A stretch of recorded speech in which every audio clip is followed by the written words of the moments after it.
Right, g'day everyone and welcome to the Ordinary Council meeting for Tuesday the 4th of May 2021 here at our Mortlake Chambers. From our audience and those online. First of all, I would like to begin by acknowledging the traditional custodians of the land on which we meet today and pay our respects to their elders past and present. We extend that respect to Aboriginal and Torres Strait Islander peoples who may be here today. Recording of council meetings. Please note that today's meeting is being video recorded. This recording will be uploaded to council's website and will be accessible by the general public.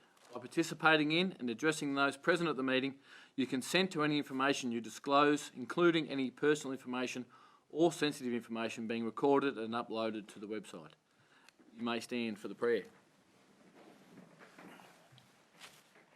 Almighty God, we humbly beseech your blessing on the council, direct and prosper its deliberations for the welfare of the people of the Moyne Shire. Amen. Amen.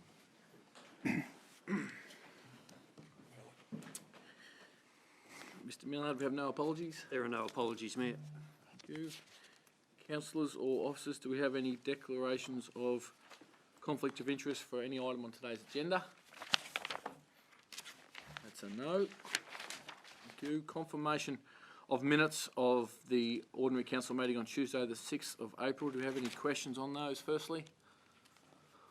In that case, I'll seek a mover, please.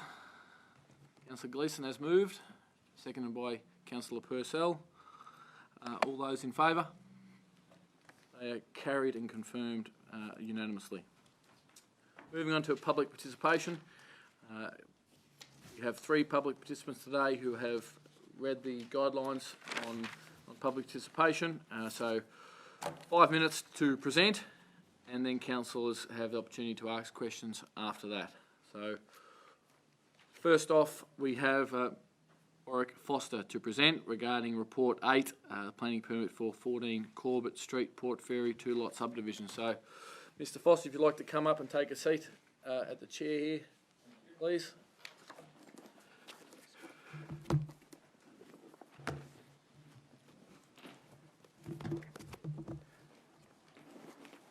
Welcome, you have the right to begin.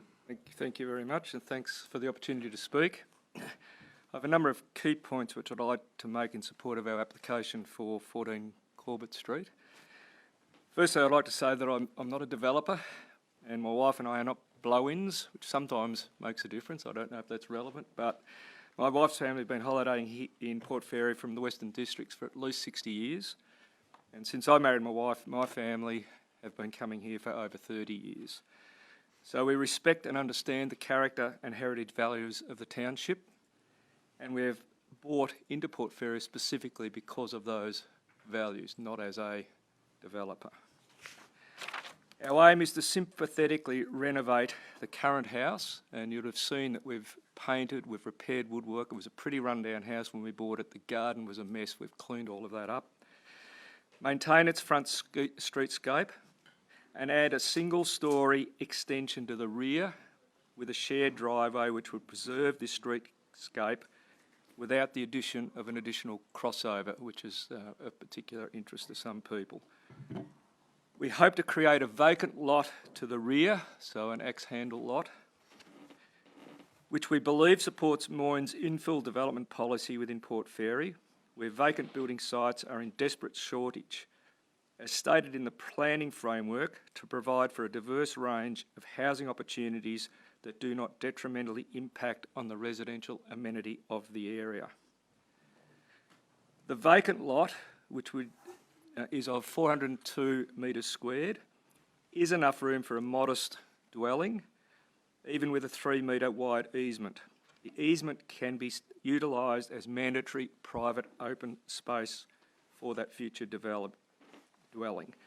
That dwelling would be screened from the street by the current house. We would intend to sell this rear block, which is why we're trying to do this subdivision, to help fund our renovation of the existing house. Our application at this stage does not seek permission for any building works at either the front or at the rear at this stage, as any subsequent building works would be subject to further building controls via additional planning permits as confirmed at the on-site meeting. I'd also like Council to note that a previous planning permit, PL 05/230 of 11 July 2006, had approved a two-lot subdivision behind the current house. Probably also no longer relevant, but when I talk about what has happened to that street over the years, it does become relevant.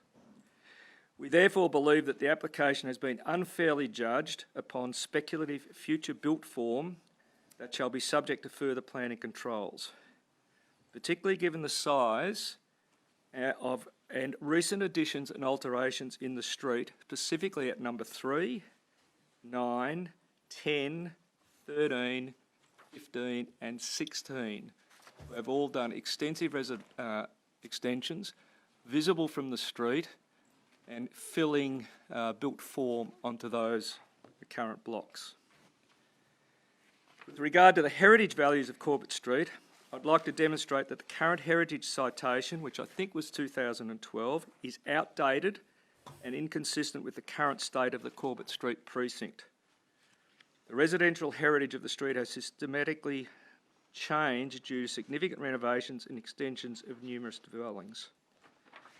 As discussed on site and more apparent upon area photographs, much of the street's humble and modest form and scale, as cited, has been lost via the development and renovations on a significant number of allotments in the street. An additional dwelling at the rear of our property would be much of the same scale as neighbouring renovations. The house at 16 Corbett Street has an extensive renovation to the side and large sheds to the rear, which is not sympathetic to the original streetscape. And similarly, the house at number 12 Corbett Street also has an extremely large footprint and extensive sheds. The Heritage Advisor's Report and Planning Officer's Report states that the application does not take into account the pattern or proportions of lots within Corbett Street. In actual fact, many of the lot sizes of the street have been altered inconsistent with this heritage citation. In particular, the 3-lot subdivision immediately over the road and the unit development at the southern entry to Corbett Street. It should also be noted that the dwelling at number 3 is upon 2 lots of 410 metres and 350 metres squared, and the dwelling upon number 4 is upon 3 lots of 420 metres, 450 metres and 410 metres squared. Mr. Foster, you're at the 5-minute mark, so I'll ask you just to wrap up in 30 seconds, please. Okay. In summary, our application is not for a building permit. Our intent is to maintain the character and heritage values. The application does take into account the sympathetic neighbourhood character of the street. Building density will be no greater than current built forms. The 2012 heritage citation is out of date, and our application supports the desired development policy within Port Fairy, where vacant sites are in desperate shortage. Thanks, Thank Mr. you. Foster. Okay, we'll take some questions from councillors now regarding the presentation. Councillor Lockett. Thank you, Mayor. Thanks for your presentation, and thanks. Nice to meet you at the site visit the other day. Would this be the only subdivision in the street with 2 dwellings on it, if you were to proceed? I can't answer that. The ones at the entrance to Corbett Street, I think there's 2 or 3 units at that, but that's not necessarily Corbett Street, but at the end of Corbett Street. I think the blocks that I noted where there are lots, those 3 or 4 or 5 lots of the 400 odd metres squared, I don't know that any of them have separate dwellings on them, but the footprints is pretty extensive with the renovations and sheds that are there. Councillor Purcell. Thank you, Mr. Foster. During the site visit, there were a number of neighbours there with particular concerns. What did you take out of that as being their main concerns? I think the 2 main concerns were that it wasn't be a 2-storey dwelling, either the one where would be renovating or the one at the rear, and I think that can be managed by building permits. That the streetscape would be maintained, and with having a single driveway access and keeping the low front fence in the garden, I think that would be right. That would be okay. The third one, I think, was just the concern that if there were 2 property owners rather than 1, that maybe makes life a bit different. And I think there was an issue with parking, but I really can't believe parking would be any differently impacted however many people live in a house or another houses. And there is there is space for parking off-road. So I think that's my summary of those objections. So, Councillor Purcell? through you, Mayor, so after that meeting, did you feel that they were more satisfied with the ability of council and yourself? Hard for me. They're very friendly people. I had good conversations with everyone afterwards. A couple of people said good luck, but I don't think anyone said to me, I either hope it does go through or I hope it doesn't go through. So I couldn't really think. But I think they all went away more comfortable with what I was proposing, but couldn't answer that really. Thank you. Councillor Gleeson? Thanks, Daniel. Warwick, thank you. In the report, it says the subdivision takes place in an area unaffected by subdivision in recent times, with the exception of the 3 properties opposite the subject site, which are re-subdivisions of 2 original allotments from the 1940s. What's your understanding of what happened across the road? I think 2 blocks were subdivided into 3. Talking to the gentleman, we actually stood on his block under the tree, I believe, and I think 2 blocks were subdivided into 3. I'm not sure why he wasn't the owner at that point. And what my surveyor has then said is there are other blocks that have subdivided into smaller lots, but I have no idea. I'm going on his advice, no idea when that was done, and so I don't know why. I'd only be guessing. Thank you. Other questions, councillors? Councillor Smith? Yeah, thank you, Mayor. Thanks, Mr Foster. Just a question. Parking was raised as a problem. I know we can't speak for the allotment too, but how many parks would you envisage in your front portion? And is the common property, is that available for the owners of both properties to park? It's a common driveway, so it'd be the access to the rear property, so it would only be available if there was an understanding by the 2 parties.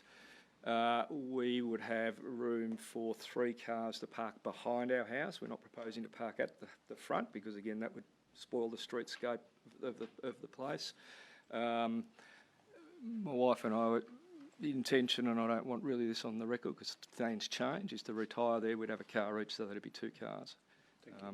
We've currently rented out the house to a local. He's there on his own, and he has 1 car. And sometimes he parks in the driveway and sometimes he parks in the street. I would envisage, and again, this isn't, there's no planning, I would envisage a modest 2-bedroom, sympathetic bungalow at the back for a retired couple probably, or a local, people working in the town, and again, you might be looking at 1 or 2 cars. Councillor Gleeson? Thanks, Mr Mayor. To the planning officer, Robin, just a quick one. Under our framework, it states clearly that we're to promote sustainable growth. It identifies Port Fairy as an area where population growth should be supported and ensure a sufficient supply of land. So, under those 3 things, why would this subdivision be inappropriate? Councillor Gleeson, just a reminder, this is a good opportunity to ask the presenter some questions while we have them, and we can ask All right, we'll come back later. Sorry. officers and directors questions when it comes on the time, but Ms Olsen, we might park that one for later on the agenda. Certainly. Thanks very much. Any other questions for the presenter? Rightio. Thank you very much, Mr Foster. May I ask one quick question? How was the decision made and when's it made and how do I get notified, or do I sit The here? decision will be made within the next hour. Right, okay. Be, Thank you very much. Stick around. Yeah.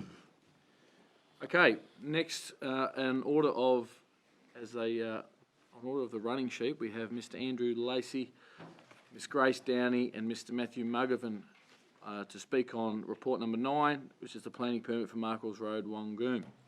So, yes, if you would like to come up there, thanks. So we have 5 minutes combined to speak and then some questions at the end. Good work. Good reminder. Good reminder. Jump the gun. Mr Mayor, can we clarify whether we've got 5 minutes each or a combined 5 minutes? You've registered as one, so 5 minutes combined. But, we're willing to be a bit lenient within reason. Thank you. Considering there's 3 of us. Well, Grace and I are going to tag team a little bit, I think, but you might have to pull me up after a few minutes. So we're right to go? Right to make a start. Thanks, Mr. Lacey. Well, as council would be aware, the proposals for the use and development of a dwelling on a property that Grace and Matthew purchased a couple of years ago. The property falls within the farming zone. There's no overlay planning controls on the property. And I know on site I made this point, but I'd like to make it again, that the planning scheme provides the ability for an application for a dwelling to be made on land that's less than 40 hectares. And it's simply the case that a dwelling is not prohibited, and so the council, of course, has this discretion to consider this application. And it's not uncommon for an application for a dwelling on land less than 40 hectares to, in fact, be issued, and of course each are assessed on their merits. And I would think there'd be, and I've got a note here, that perhaps hundreds of properties in the Shire that accommodate houses for perhaps historic reasons, but on land that's less than 40 hectares or 100 acres. And in fact, over the years I've been successful in obtaining permits in Moyne Shire for houses on lots under 40 hectares. And a couple that come to mind are the Lanes property over on the Princess Highway at Illawarra, opposite Tower Hill there, and there was another one for John Mansell in Koroit in Staunton's Lane. At the on-site meeting, there was a couple of queries made by councillors in relation to how this proposal differs from those that were quoted in the council officer's report that went to VCAT. And without sort of dwelling on it, I just want to make a couple of quick observations with respect to those 4 cases that were mentioned. I think we touched on one on site, which was the Sharkey versus Moyne decision in McSweeney's Road in Rosebrook. So that application was a site of only 7 hectares. It was in the farming zone, but it was also affected by a land subject to inundation overlay and a floodway overlay. And at the time, the VCAT made the observation that it was an emerging rural residential enclave, to use their words. The second one that is referenced is Ree versus Moyne, which is a property in Dyson's Road in Panmure. And that was a property where there had been a dwelling on it, and it had gone through a rural lot excision or a dwelling excision. So a house had been subdivided out, and then they came back seeking a permit for a house on the balance lot. So in effect, a second bite of the cherry.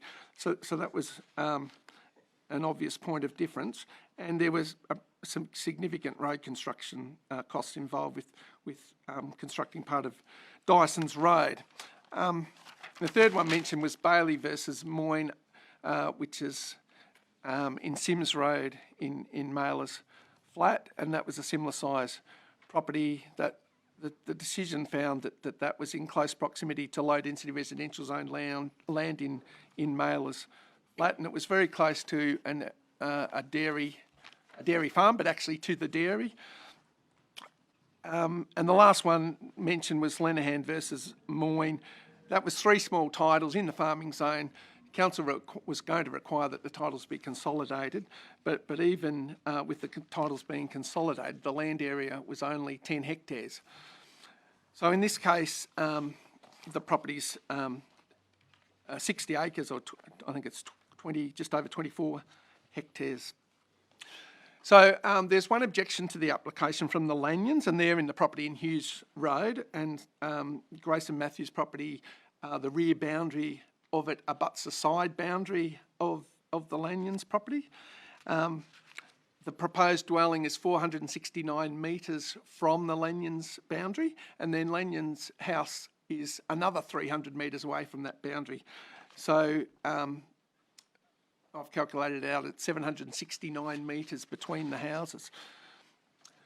But having acknowledged that, Lanyon's submission was very much focused on planning policy, and there was nothing, I don't think, in the objection specifically that we could address in terms of resiting the house or landscaping or providing buffers. It was very much focused on policy. How am I going time-wise? I don't want to cut Grace short here. You're at the 5-minute mark now, so. Well, if you'd like to, have another 3 minutes to have a chat, we're happy to grant that extension. I made the observation at the site meeting about escalating property prices, and I showed the council the front page of the Weekly Times that had the headline that screamed out of reach, young farmers are being priced out of a booming property market. And that's a situation here where Grace and Matt have started to establish a beef herd. They've, at a young age, purchased the 60 acres with aspirations to have a career in agriculture and to extend the property holdings and their herd. But it just is prohibitive to come in and buy property over 100 acres or 40 hectares, and then on top of that have to purchase your plant and equipment and your stock, and in their case wanting to build a house as well. So it becomes quite prohibitive. But I might handle over to Grace because I'll just keep going. But I'd love to Grace to have her say. Thank you. So myself and Matthew just have a couple of points we would like to address. We feel very welcome in the Wangoom community. Owning our own farm is a dream of ours, and to live on property is particularly for us to rear our calves and maintain our stock. Owning cattle is a full-time job. Living on the property is a huge advantage as we can monitor our cows 24/7 during calving to reduce the risk of complications during birth. We can also rear calves on site, which is far more sustainable as this is a daily morning and night job. Our dream is to live in our own home on our own property and run beef cattle using our agricultural knowledge and skills while learning and enhancing our capabilities, furthering the quality and producing of our land and cattle. We are a young couple with a passion for agriculture who are wanting to learn new skills. We currently and will continue to support the shop and volunteer and support Wangoom community events. And Matthew's just got a couple of the points as well. Thank you. We have made major improvements to our property, including fencing, water troughs, general cleaning up and improving pastures. As per our site plan, we are wanting to make further improvements to our property, such as new pastures and new plantations for shade for our cattle. We are very grateful and overwhelmed by the letters of support and signatures we have received from the Wangoom residents, and this confirms to us that this community we would like to call home. We would love for you to grant us the opportunity to build our own home in Wangoom and live our dream of owning our own farm. Thank you. Thank you. Thanks very much, the trio of presenters, for giving us your views on the report 9, which is the planning permit for Markles Road, Wangoom. We'll now invite questions from councillors. Any questions, councillors?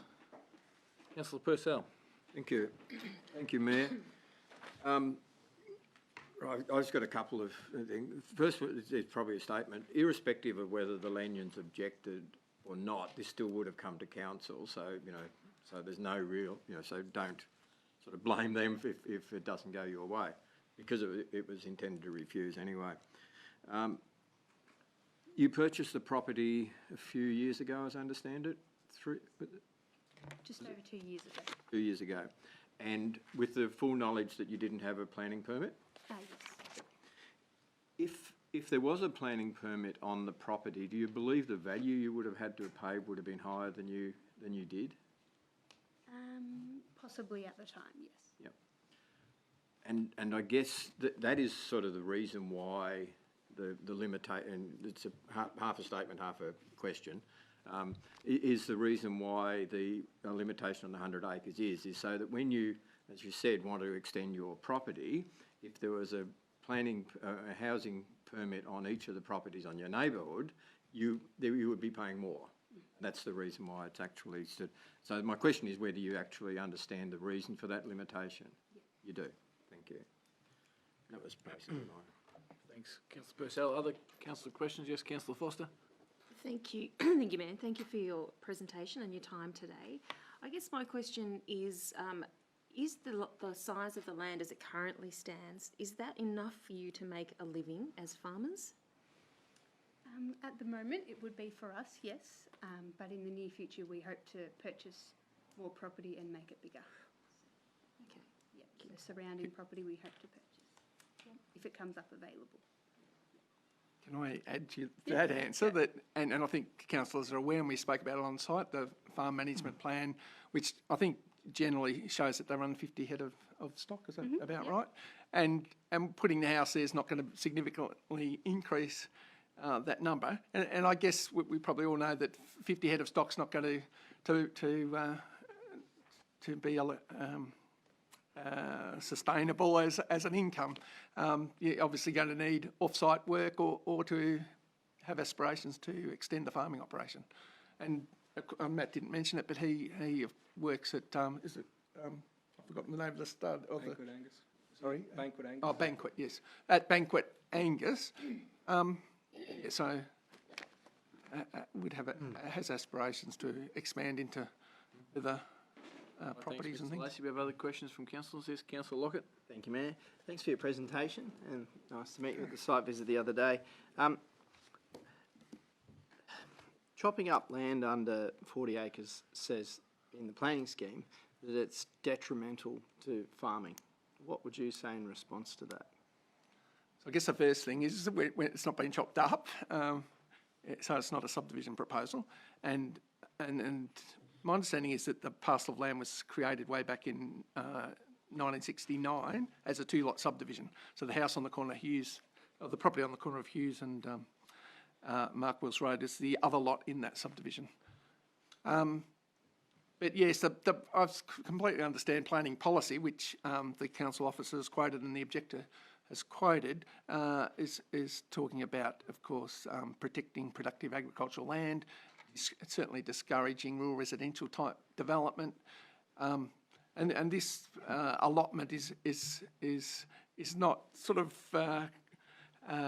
on the edge, I suppose, of being 40 hectares, but it's not sort of 10 or 15 or 20. It's 24, and so it's a difficult one. I don't think a hobby farmer or a lifestyle person's going to be attracted to such a big property, and I guess as we've tried to demonstrate, it's being productively farmed with beef cattle with aspirations to expand that. Thank you. We have other questions from councillors. Councillor Smith and Councillor Gleeson. Thank you, Mayor. Thank you, Grace, Andrew and Matthew. When you purchased the property, was it, where I'm trying to get at, was it made available to any other farmer that may have wanted to expand their operation before you purchased it? Was it on the open market, or did you buy it privately through friends? Or I'm just trying to get around whether it was made available to other farmers who may have wanted to expand their operation. Well, can I answer that? And correct me if I'm wrong, but my understanding is it was on the open market, and it was on the market for some time. Right. Yeah.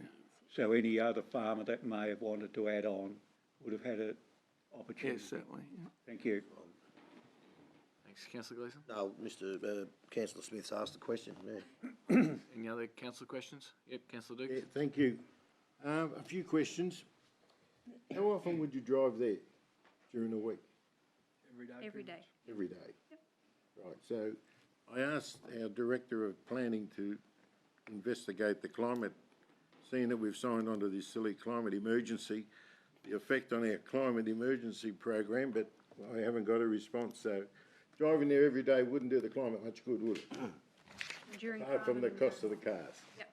Okay, now we've heard about how much living you can make off the farm. Are you going to AI your cows or use a bull? And I understand from the meeting we had, you're going down the stud road. You're going to have a stud? Oh, yeah, just a good line of Angus cows to have. And Right. yep. So theoretically, the way they're selling, 50 calves in 12 months could be anywhere between $1,500 and $2,000. So there is a good income there. Yeah. And we So just for those councillors that aren't in the agricultural industry, it's taken 30 years, but there's a few dollars in it at the moment. Okay, and with your connections with Banquet, would you be using some of their semen Yes. to help improve things? Yeah, yeah. Use a few of their bulls and Yeah. yep. So as an aside, what their top bull make this year? 60 grand. That's not bad, is it? Yeah, not bad going. Okay, just for those who don't know, 60,000 for a good bull. So this could be the future. All right, Thank you. Thanks, Councillor Dugas. Any other councillor questions? All right, thank you very much for presenting. And yeah, the motion will be dealt with within the hour, so thank you. Okay, we have one more presenter. We have Mr Arnold Bryan to present regarding Report 11, which is the Port Fairy Yacht Club and Port Fairy Marine Rescue Service tenure. Welcome, Mr Bryan, to take your seat there, and 5 minutes to present, plus some questions at the end.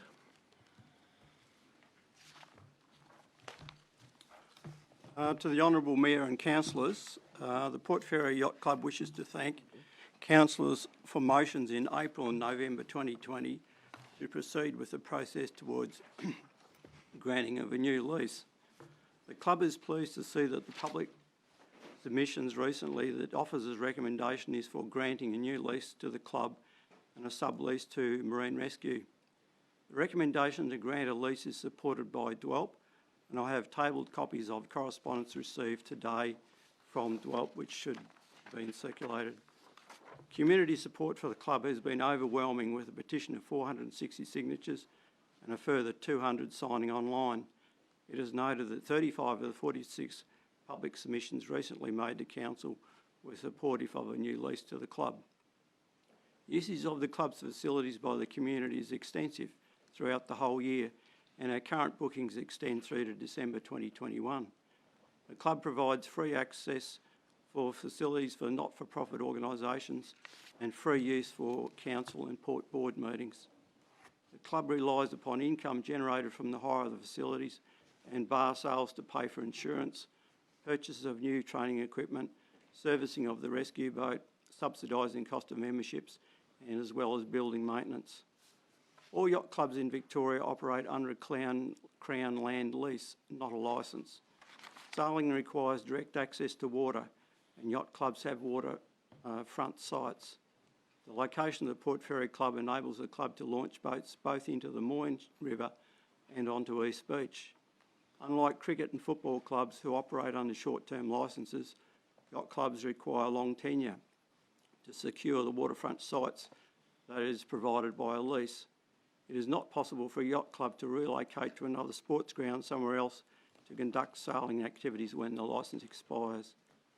The greatest concern to the club and the community recently has been the possibility of the loss of facilities to council for their own use under a licence. The concern arose from an email from council officers in September 2020 that advised that it was council's intention to take over the club's facilities for use as meeting space 4 to 5 days a week under a licence agreement. The community has been completely unaware of the potential imminent loss of facility to council, as the community was not consulted on the proposal to use the licence and were not provided with any detail of the level of community access that could be expected.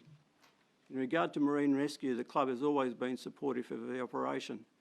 The club has provided the site with Marine Rescue free of charge for the past 10 years, and the club has paid fully for all utility, building and grounds maintenance costs for them. Marine Rescue have keys that allow unrestricted access to the club rooms, kitchen, toilet, showers, 24 hours a day, 7 days a week. From Marine Rescue's submission, it's clear that they, as well as the club, have been frustrated by a lack of tenure over the last 5 years. However, the three main issues raised by Marine Rescue will be resolved once the new lease to the club and the Marine Rescue is finalised. Firstly, Marine Rescue's request for extension of the storage shed has been previously discussed. However, without tenure, neither organisation can apply for planning or building permits. Secondly, an NBN connection can be made to Marine Rescue, as under a sublease, NBN would be legally recognise them as a tenant occupier. Thirdly, the request by Marine Rescue for unrestricted access to storage shed is already covered by a memorandum of understanding that was signed by both parties in 2018 to formalise the joint usage of the site. A plan is attached to the MOU that designates exclusive use and common use areas, and the plan shows unrestricted 24/7 access to the Marine Rescue storage shed. The MOU will form part of the lease documentation. The Port Fairy Yacht Club is viable and financial and has an exciting vision for the future. Since the lifting of the COVID restrictions, members have increased to 250, and the club expects conversion of social memberships to full memberships to continue. In regard to facilities, the club is planning to repaint the outside of the building, provide storage facilities for 3 new training dinghies, replace a pedestrian gate to Griffith Street, and upgrade signage and public information board. The club is also considering use of kitchens through the development of a cafe to serve snacks and coffee to support community functions held in the main meeting room. In regard to activities, the club will continue with keelboat training, reintroduce dinghy sailing for youth and women, and develop a Cooter boat division for Port Fairy boats similar to that in Port Phillip Bay. The sailability program for disabled youth has not been possible due to COVID-19. Mr. Bryan, you're at the 5 However, minute the mark. I should have wrapped up. program 30 seconds, will please. recommence through MPOwer next season. In closing, the Yacht Club respectively requests councillors to vote for all 3 of the officers' recommendations for a new lease for the club and the Marine Rescue. The vote will put an end to 5 years of uncertainty for the club, Marine Rescue and the wider community. Thank you for your attention. Thanks very much, Mr. Bryan, for your presentation. We'll some questions from councillors now. Councillors? Yes, Councillor Foster. Okay, thank you very much, Mr. Bryan, for your presentation and previous presentations. I'd like to understand from you, I've spoken to different club members and there seems to be a feeling that the club couldn't survive if it doesn't have a lease, that if it has a licence arrangement, it could not survive. Could you explain to me why that is? The club relies on an income of somewhere between 15,000 and 20,000 a year through hire of the facilities, and so it's both from bar sales but also hire of the facilities, and that covers our costs. For instance, our insurance component is 7,000 a year, so that has to be covered up front, and there's also building and maintenance costs as well. But the main usage is that it subsidises membership. So if we didn't have that income, we'd have to charge members $600 or $700 a year rather than $150, which is not sustainable for sailing. Councillor Purcell. Thank you, Mayor. Thank you for the presentation, Mr. Bryan. It was certainly worth. It was an excellent presentation. You presented to, or you made available to council prior to the meeting, a letter from Delb. What did you read out of that letter? I read that the Whelp is supportive of the lease and that there's no need for a licence. Their support is for a lease. And the motion today is for a lease, and so they're supportive of that motion. Okay. Councillor Gleeson. Thanks, Mr Mayor. Thanks, Mr Bryan. Mentioned that hiring the facilities is a really important income. I just want to clarify, so the free use for not-profit organisations, so all the yoga and all the classes, the taekwondo and all that, they don't pay any rental at all? They pay rental because that's a business for them. The not-for-profit is Cancer Council, Hospital Auxiliary, Peters Project, and also Port Board meeting, council meetings, etc. So not-for-profit organisations.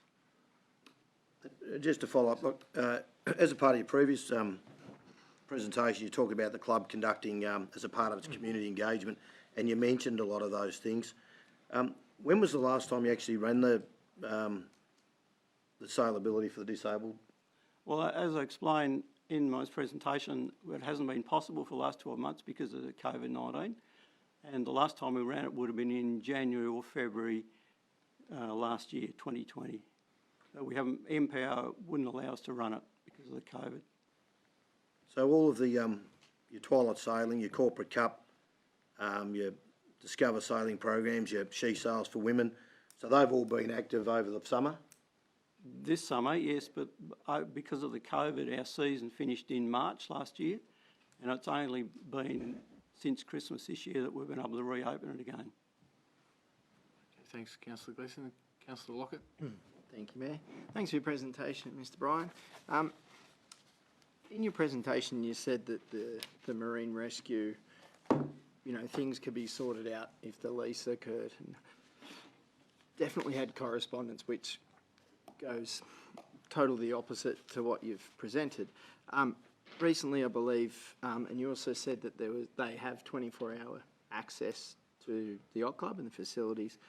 We've had correspondence to say recently there was a rescue, someone had hypothermia, and they had cold showers. They couldn't access, you know, hot water to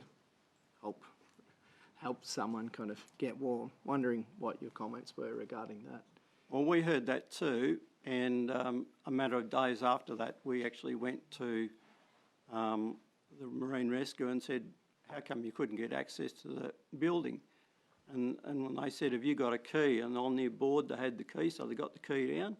We walked across to the club and opened the door straight into the toilets and facilities, so we've got no idea where that came from, because the facilities are always there across the grass for them to use.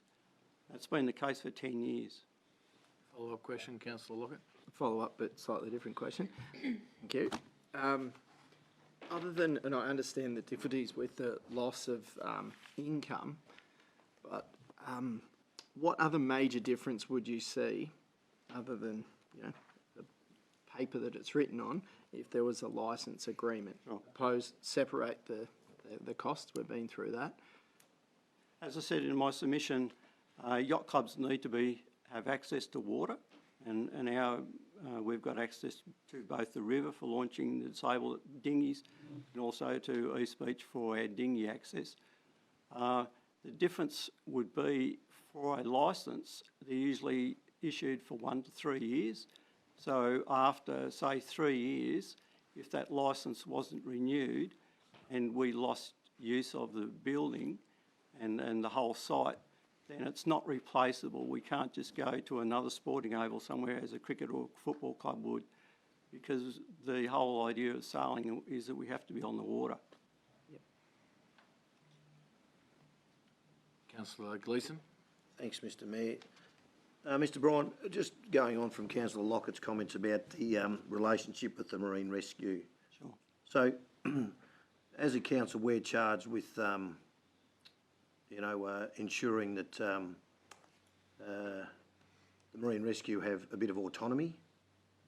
So, in the lease documents and all that sort of stuff, your memorandum of understanding, there's a real procedure there about if you two don't get on, then you could actually, move them off the site. So where would council then find a suitable location should that happen? That would be a fairly extreme event, I'd gather, but like any legal document, there has to be procedures put in place, and there's a list in the memorandum of understanding of reasons why that would occur, including dishonesty and things like that. So we don't want to go down that route. The whole memorandum of understanding was set up so they do have autonomy. They have access to their building. They have 24/7. Now that they've got the new rescue boat there, they've got access to the pontoon and all that sort of 24/7. And we have to play a part in, we don't leave boats and things in their road so they can't get access. And also it has to guarantee access to the club rooms as well, because they need to have access to that for, as they hypothermia and showers and things like that, cups of tea and all that sort of gear. So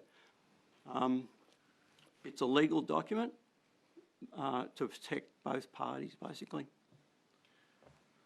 Yes, Just a follow-up question there. follow-up, Councillor thanks. Gleeson. Thank you. So, have the yacht club considered then allowing the Marine Rescue full and sole use of the shed that they occupy?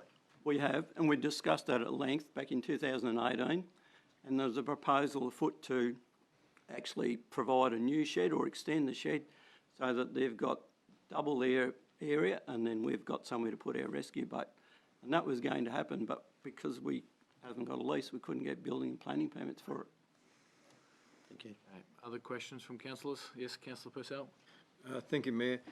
The recommendation in front of us is to extend or to prepare a lease for 21 years, which I believe is the maximum under the Crown land. Reserves Act. Would a 7-year, 14-year lease be considered reasonable by the committee? We would look at that. A 10-year lease has been used by other clubs, but the negotiation so far has been for a 21-year lease, and that's what the recommendation is for today's meeting. Thank you. Other councillors' questions? No further questions? Councillor Lockett? Thank you. Hypothetically, if you had a yacht race which went pear-shaped, who would you call to help? Marine Rescue. And that's why we've always been supportive of Marine Rescue, and we invited them onto the site when they couldn't find a home. We've had over the years joint members between us and ourselves. For that very reason, we realised the risks of sailing in the Southern Ocean, and we're supportive of them in that, and we want to help out whatever we can to assist them with that. And I think our actions have been such that we've done that. Thanks, Councillor. Any final questions from councillors? Yep, Councillor Dugas. Yeah, thank you.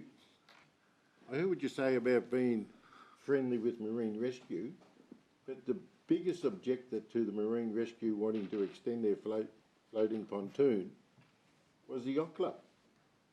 So could you explain to us how you can be real friendly and virtually told them we don't want you there? I think there was an issue because the pontoon was a state government grant for use for disabled sailing, sailability. And so at one stage we understood they were going to take over the pontoon. And as it's turned out, they've provided their own pontoon and their own access, so the issue's been resolved. But you knew, the yacht club knew that all the time. No, we didn't. I'm sorry, I disagree. Any further questions, Councillor Dugas? No, I'll leave it at that. Last one from Councillor Gleeson. Just so, thanks, Mr Mayor. Arnold, just so I'm clear then, because we've got to make a big decision here. You know, I look at the yacht club as a sporting club, social club, etc., and then I see the Marine Rescue as the, you know, the ambulance and the SES of the sea. Do you think it's fair that they should hold a lease under you, so they're actually really still answerable to the yacht club? Well, the intention is that they share the site, and legally the only way they can share the site is having a sublease. And that's been the situation, and that's been the frustration, because they're wanting to do things like buildings, things like that, and they can't because they're not recognised because they don't have a sublease.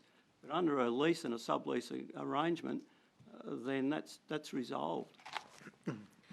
Right, thanks very much, Mr. Bryant. We'll leave the public presentation there, and we'll seek a mover for a motion that I have here in front of me, that the order of business be changed and items 8, 9 and 11 be heard next. Mover, Councillor Foster's moved, seconded by Councillor Purcell. All in favour of moving that? All in favour? Councillor Dugas? Yes, I'm definitely in favour. Gleeson, yes. That motion is carried, 7-0. So we'll move to item 8, which is planning permit for 14 Corbett Street, Port Fairy, 2-lot subdivision, to be presented by Ms Olsen, who is the Acting Director for Economic Development and Planning. Thank you, Mayor. The planning permit application is for 14 Corbett Street in Port Fairy. It's for a 2-lot subdivision. The application seeks to subdivide the existing lot, which is approximately 1,000 square metres, into 2 lots serviced by a common property. So lot 1 would be approximately 500 square metres and would contain the existing dwelling, and lot 2 would be vacant but would have access through the common property. The land would be approximately 400 square metres. There is also an easement that runs through proposed lot 2. The application was advertised and it received 3 objections. One of those objections had multiple signatures on it.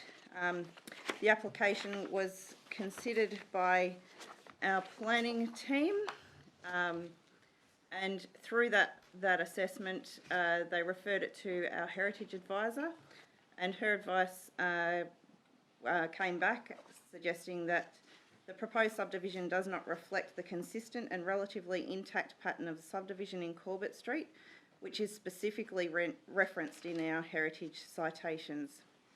Whilst the subdivision in itself has minimal physical impact on the streetscape character, the construction of a dwelling on the rear allotment, if approved, will have a negative impact on the character of the heritage overlay, particularly given the relatively open nature of the streetscape with few street trees and established screening plants.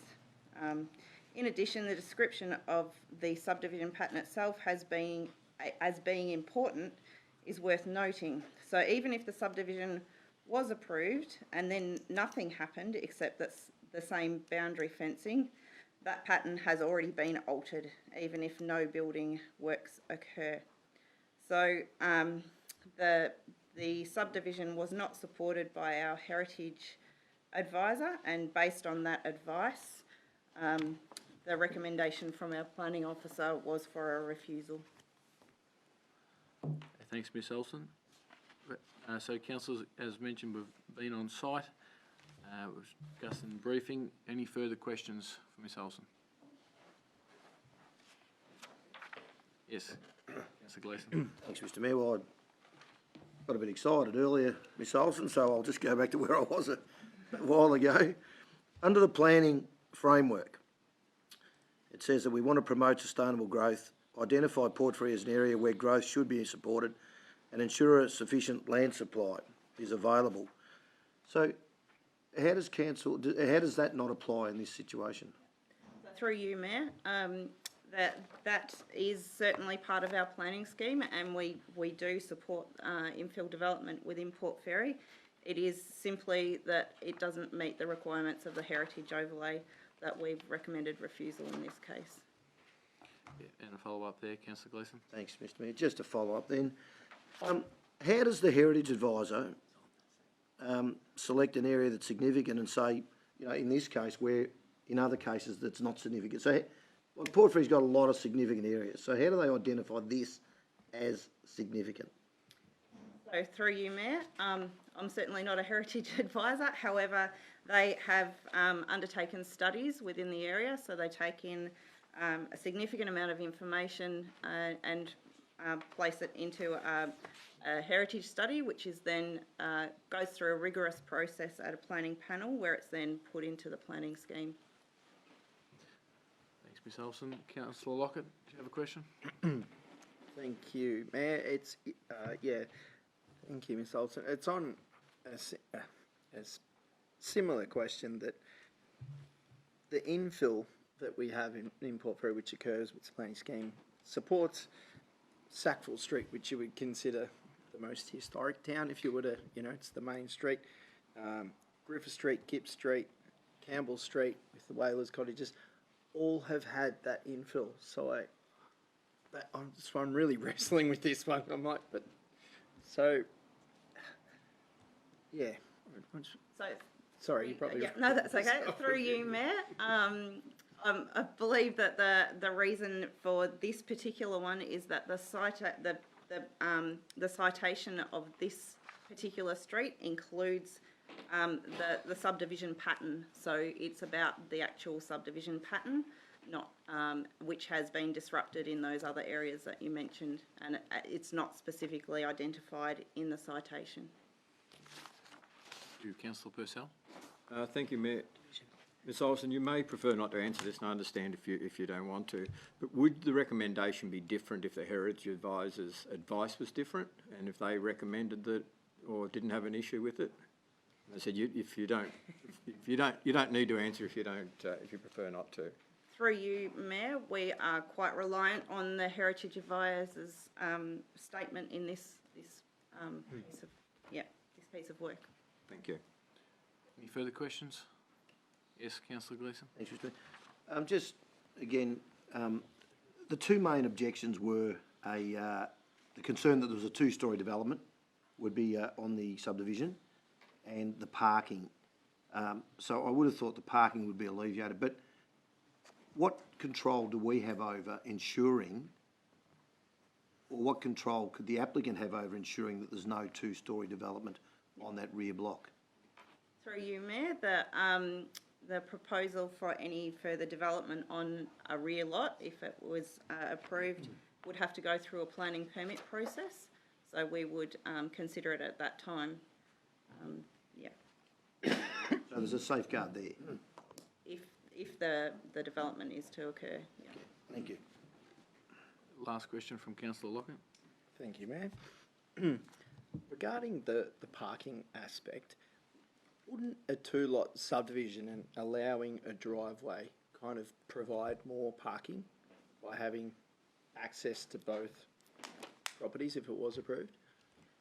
Through you, Mayor, I don't know the exact setup of the proposed car parking. However, our assets department have no issue with the issuing of a permit. Okay, thanks Ms Elson for answering those questions. Councillors, do we have a mover for a motion? Thanks. Councillor Purcell. Thank you, Mayor. I'd like to move the motion to issue a notice of decision to grant a permit. Councillor Purcell would like to move the alternate motion. Do we have a seconder for that? Councillor Lockett has seconded that motion. So we are dealing with that at the moment, so we'll hand over to Councillor Purcell to speak to that motion. Thanks. Yeah, thank you, Mayor. This one is one that I believe that the Heritage Advisors have got it wrong. I don't believe our officers, I think they have taken due consideration of the Heritage Advisors' advice, and which was to not approve the permit. And I believe that the Heritage Advisors got it wrong. From the site meeting, most of the issues that were raised were around the possibility of constructing a two-storey residence at the rear, and I think from what we've heard is that will come back to council before that ever happened, and I think that certainly gives us and the residents the assurances that they need. And the other one was in regard to parking, and I think that is also something that would be considered and during the time of planning permit. And for those reasons in particular, I believe that we should issue a notice of decision to grant with certain conditions which are included in an alternate motion, because I think it certainly covers all of the other aspects, including the infill and fits in pretty well with that area. So that's why I would like to move that motion. Thanks, Councillor Purcell. Councillor Lockett as a seconder. Thank you, Mayor. I reserve my right. Thank you. Any other councillors wishing to speak to the current motion? Yes, Councillor Gleeson. Just a comment, thanks, Mr. Moore. Mayor, I'd like to endorse Councillor Purcell's comments because I'm confused by the tact or the approach that the Heritage takes. It seems fairly inconsistent to me in light of decisions that we've been asked to make, on other meetings. So for that reason, I'd like to support that motion. Councillor Gleeson. Councillor Foster. Thank you, Mayor. I have to confess I came here today intending to support the officer's recommendation, but based on what I've heard today, I feel that we can address residents' concerns adequately because they matter to me. There were a lot of residents who spoke against this happening, and that matters. I think we should hear those voices, but I feel that we can adequately address their primary concerns, and for that reason I'll support the alternate motion. Thank you. Any other councillors wishing to speak to this motion? All right, we'll go back to the reserver. Councillor Lockett. Thank you, Mayor. I agree with Councillor Foster's comments. I came in today, planning to support, but after our Socratic dialogue that we had leading up to the meeting and in the meeting now, I really respect the officer's recommendation. I also really respect the Heritage Advisors, and I think the Planning Department over the last 150 years or so, since the Borough of Port Fairy, have done a phenomenal job to keep the integrity of the streetscape and Port Fairy in its historical context. And the reason I brought up the discussion before about the infill in Sackville Street, in Campbell Street, you see many examples where there's been lots of infill which has occurred, which doesn't alter the historical context of a street. And in Corbett Street, I think there would be less of a building envelope by having two properties because you've got a driveway, and so it would actually have less property on the overall development. I think the parking, it will actually help. Councillor Gleeson spoke earlier today. If you built the whole property out and then say rented it out, you'd have possibly up to 4 or 5 cars there. So I think the parking will be alleviated. The two-storey concerns, I absolutely share those concerns. That can be discussed at a later date. So yeah, I think the historic advice is possibly a little off on this one. So yeah, happy to support the alternate. Thank you, Mayor. Thanks, Councillor. Councillor Purcell is the mover to summarise, thanks. No need, Mayor. Okay, councillors, we're voting on the alternate motion, which is issue a notice of decision to grant a permit. Councillors, all those in favour? That motion is carried 7-0. Thank you, councillors. Moving on to item 9, which is the planning permit for Markles Road, Wangoom, use and development of a dwelling. Thanks, Ms Olsen, to present this one as well. Thanks. Thank you, Mr Mayor. This planning permit is for to use and develop the land at Markles Road, Wangoom, for a dwelling. The lot is within the farming zone. The lot is approximately 24 hectares in size, and the dwelling is proposed in conjunction with the ongoing use of the land for extensive animal husbandry. The application was publicly notified and received one objection from a local landholder.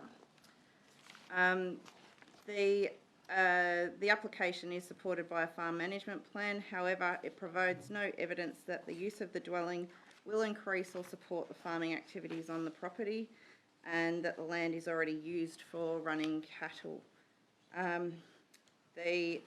The application is not supported by the planning policy, and therefore the officer has recommended refusal in this case. Thanks, Ms Olsen. Once again, councillors, we have been on site and discussed at the agenda briefing. Do we have any further questions? No. Yes, we do have one from Councillor Dugas. You here, I might as well ask them now. In the report, you've highlighted 7 points for not issuing a permit.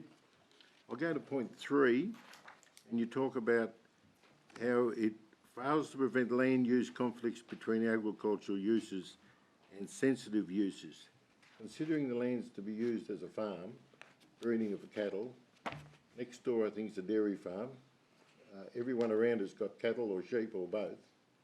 How do you come about, or how do you come to the conclusion that it's going to contravene sensitive issues? Or Through you, Mayor. The land, by having a dwelling on it, actually increases the number of sensitive uses on the land, and therefore any agricultural activities in that area, it increases the potential for complaints either about that agricultural activity or impacting on the agricultural activity on the neighbouring lots. so, Other question? yeah, well, no, I'd like that explained, because I just don't get it. If the applicant gets his boom spray out and sprays his thistles, and the farmer next door a week later does the same thing, where's the conflict? Through you, Mayor, we don't know what's going to happen, whether that's the case, whether there are boom sprays happening next door, and we don't know what happens into the future. Perhaps in future they'll go down the path of having an organic farm where boom sprays are not allowed. But we can't do that under planning. We can't assume what's going to happen in the future. Correct me if I'm wrong, Mr. Lacey's standing there, but we cannot predict an issue that's 10 years down the track or whatever. We've got to assess the issue as it stands. And as it stands here, this is a farming operation. It's surrounding by farming operations, yet you're saying here that there's agricultural industries and it fails to prevent land use conflicts between agricultural uses, which I believe is wrong. Okay, we'll leave that at that.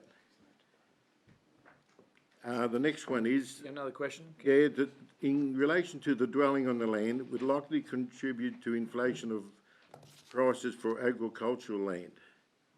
So explain to me why you think it'll lift the price of land just because there's a house on. We know that the house value will go with the land, but will it over increase the value because the farmer next door could build another house. If he's got 105 acres, there's no reason why he can't build a new home on that property. And that would inflate that land as well. So you tell me why the big deal over building a house, which I would have thought the Shire's rates, I mean, these couple drive out every day. They've got a car each because they're not together. Well, they're together, but you know what I mean. Yet, we've got this house, we've got a house, we've got so much value, we pick up the rates, down the track they'll have children, and that's all going to benefit the Moon Shire, and you're saying here that we shouldn't do that. So, Councillor Dugas, your question is about land valuation, is that correct? Yes.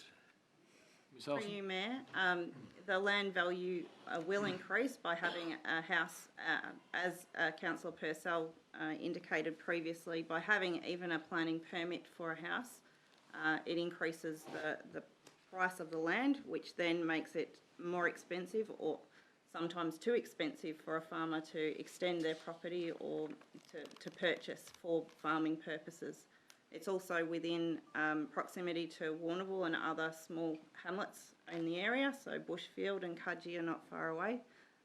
It would increase the price of that land and make it out of reach of agriculture.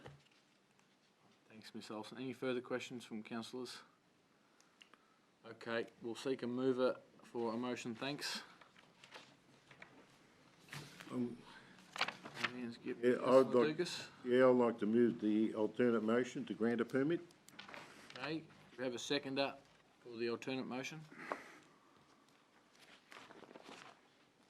Councillor Foster has seconded the alternate motion. Councillor Dugas to speak to that, please. Yes, thank you, Mr. Mayor. Look, we've had a lot of discussion at workshop. We've had the presenters present today. Without going through everything again, this is a prime example of what the Moon Shire and the Moon Shire councillors should support. It gives a family a chance to build a house on the property that they're running as a farm.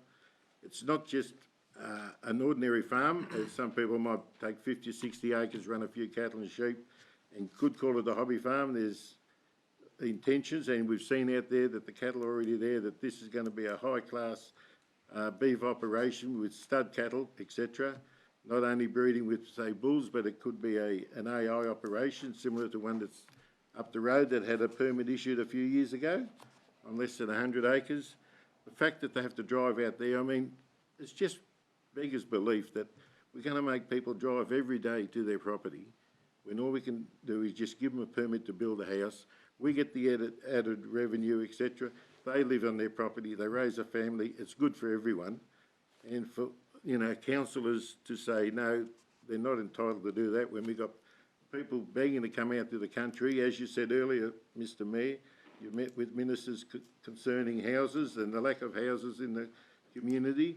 Well, this is a prime example of where we can get an extra house built, a brand new one at that. So I urge everyone to support this recommendation to grant a permit. All right, thanks, Councillor Dugas. Councillor Foster as a seconder. Thank you, Mayor. I really am a strong advocate for orderly planning. I think that's important.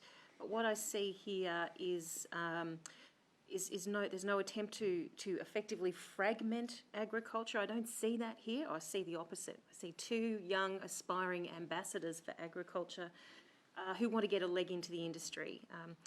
And we know how difficult it is for young people to get into the industry today. They're not requesting a subdivision. They've flagged their intention to expand and grow. I just wish I was as switched on as they are in my early 20s. I think they ought to be congratulated. So I think from my perspective, I think this is a genuine desire to establish a new farming enterprise and we need more people, more young people just like them in our industry. So I urge my colleagues to support this. Thanks, Councillor Foster. Other councillors wishing to speak to the motion? Councillor Smith. Yeah, thank you, Mayor. Look, I came here today probably supporting the original officer's recommendation, but after listening to the presentation, I'm supporting the motion to grant a permit. I respect the officer's recommendations for orderly planning, definitely so, but I feel this is not fragmenting land, it is already a block, and the main thing why I came here today going to vote against it was I thought this block will not be available to other farmers, which I'm a farmer and most of us look over the fence and say, by jingoes, if that block comes up for sale, I'd love to buy it. That was taken, fear of that was taken away by saying the land had been offered by public presentation, that the people around had the opportunity to buy it. So that was the main reason why I wasn't keen for it to see it have a house built on it. But I'm willing to support the motion to refuse, decision to refuse to grant a permit. Sorry, Councillor Smith, just clarify that. No, sorry, Mr Mayor, it's wrong in the alternate motion. Yeah, it says below there, should council wish to instruct officers to issue a notice of a decision to grant a permit. Yeah. That's the case. Yeah. Thanks, Councillor Smith. Councillor Purcell? Thank you, Mayor. Look, it's great to see a couple having a go. You know, it really is, and I congratulate them on what they've done so far, and also into the future. But there's no way that I can support the motion to grant this, because what it does, it actually stops them doing what their dream is, and that's to have a 500-acre farm. And by granting this, I don't know how we're going to go to the neighbour who comes up with 60 acres and says, I want to build a house. And the one next to him who's got 40 acres and then 30 and then 20. Where does it end? We just need to put the peg in the ground somewhere, and that's been 100 acres. And I don't see how anyone who supports this can then come next week and object to the next one. There's no end to it. The issue with this is that, you know, the young pair want to increase the size of their farm, and the only way they can do that is buy more land. If we say that the farm next door is we're going to give them a permit, and it has a permit, there's no way they will be able to buy it for the same price that they could without a permit, and that's the reason why the 100 acres is in place. As I said, I congratulate them on what they've done so far, wish them the best in the future, but I cannot support this being approved for the grounds that you could never then not approve the next one. It doesn't stop. There's no end to it. Thank you, Mayor. Councillor Purcell. Any other councillors who speak to the motion? Councillor Gleeson? I believe this is a genuine farming enterprise. But as a new councillor, I've sort of taken the opportunity to listen to the more experienced councillors. And, you know, the thing that rings in my head is sustainable agricultural land use. And for me, I recently opposed an application on the same grounds, so I'd love to support it. But I have to be consistent in what I did. And you know, in trying to protect the farming land, then I have to be true to the decision I made previously. So even though it hurts me, but I just have to be consistent to that farming, sustainable agriculture. So I'm sorry. Thanks, Councillor Gleeson. Councillor Lockett, would you like to add? Thank you, Mayor. Yeah, similar to Councillor Gleeson and Councillor Purcell, it's a very difficult one, but I've tried to be consistent in the decisions that I make, and I really congratulate you on the skill set and the aspirations you have at your age is phenomenal. But yeah, I'll also be supporting the officer's recommendation. Mr Mayor, can I ask a question? That is not normal. It's only a sort of procedural question. Clarification. Clarification. Right, you've had your, you've spoken. Yeah, no, it's not discussion. Right. Do we have to foreshadow a motion, or where does this go? It sort of looks like it's 3-3 at the moment. I don't know where you sit with it. Do we need to foreshadow, or what happens if it loses? That's all it was. It's, if you don't foreshadow, motion's lost, lapsed. Mr Miller, just to confirm? It would be best to foreshadow, Mayor, if that's the way you want to see it. Mr Mayor, so I have no idea where you are. Can I foreshadow a motion? It holds no weight, essentially, but you're... Yeah. Can I foreshadow a motion, which is the officer recommendation? Oh, well, I hadn't yet finished with Councillor Lockett. Oh, sorry. So, Councillor Lockett, if you'd like to do that, it's up to you. Yeah, I'll throw in that I'll foreshadow a motion, which is the officer's recommendation. Okay. All right.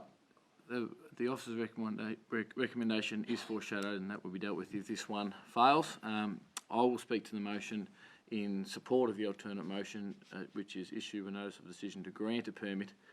In my view, I think this would be a benefit to agriculture in Moyne. There's no doubt being on property where the cows are calving and where you want to grow that enterprise and improve it, living there is definitely going to be a benefit for that. Also, you know, we talk about economic development in Moyne, we talk about shortages. This provides us a great opportunity to have a brand new house in the hamlet of Wangoom.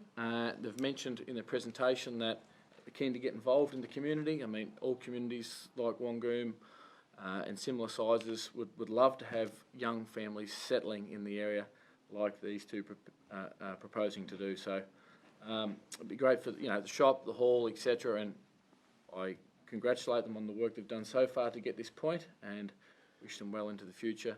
I will be supporting the alternate motion moved by Councillor Dukas. Councillor Dukas, to summarise, thanks. Thanks, Mr Mayor.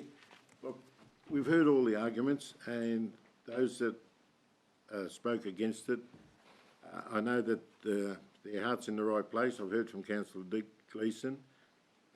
He's only a new councillor, and it seems that I might have to take him under my wing for a little bit. But having said that, this is a good thing for Moyne and a good thing for this couple. And others that are watching too. You know, it's 60 acres. I think they're very lucky to get it. The way land's going now, if that was on the market tomorrow, they're probably out of their price range. And in years to come, if they buy more land, as happened years ago, probably not so much now, but people started off with small blocks. They bought 20 acres and 50 acres, and at some point in time, they just sold them all and bought a property somewhere, maybe out in Pura, out in the good country. But they're even getting expensive out there, Councillor Smith. It is. So, give these people a chance to get ahead. That's all I'm saying.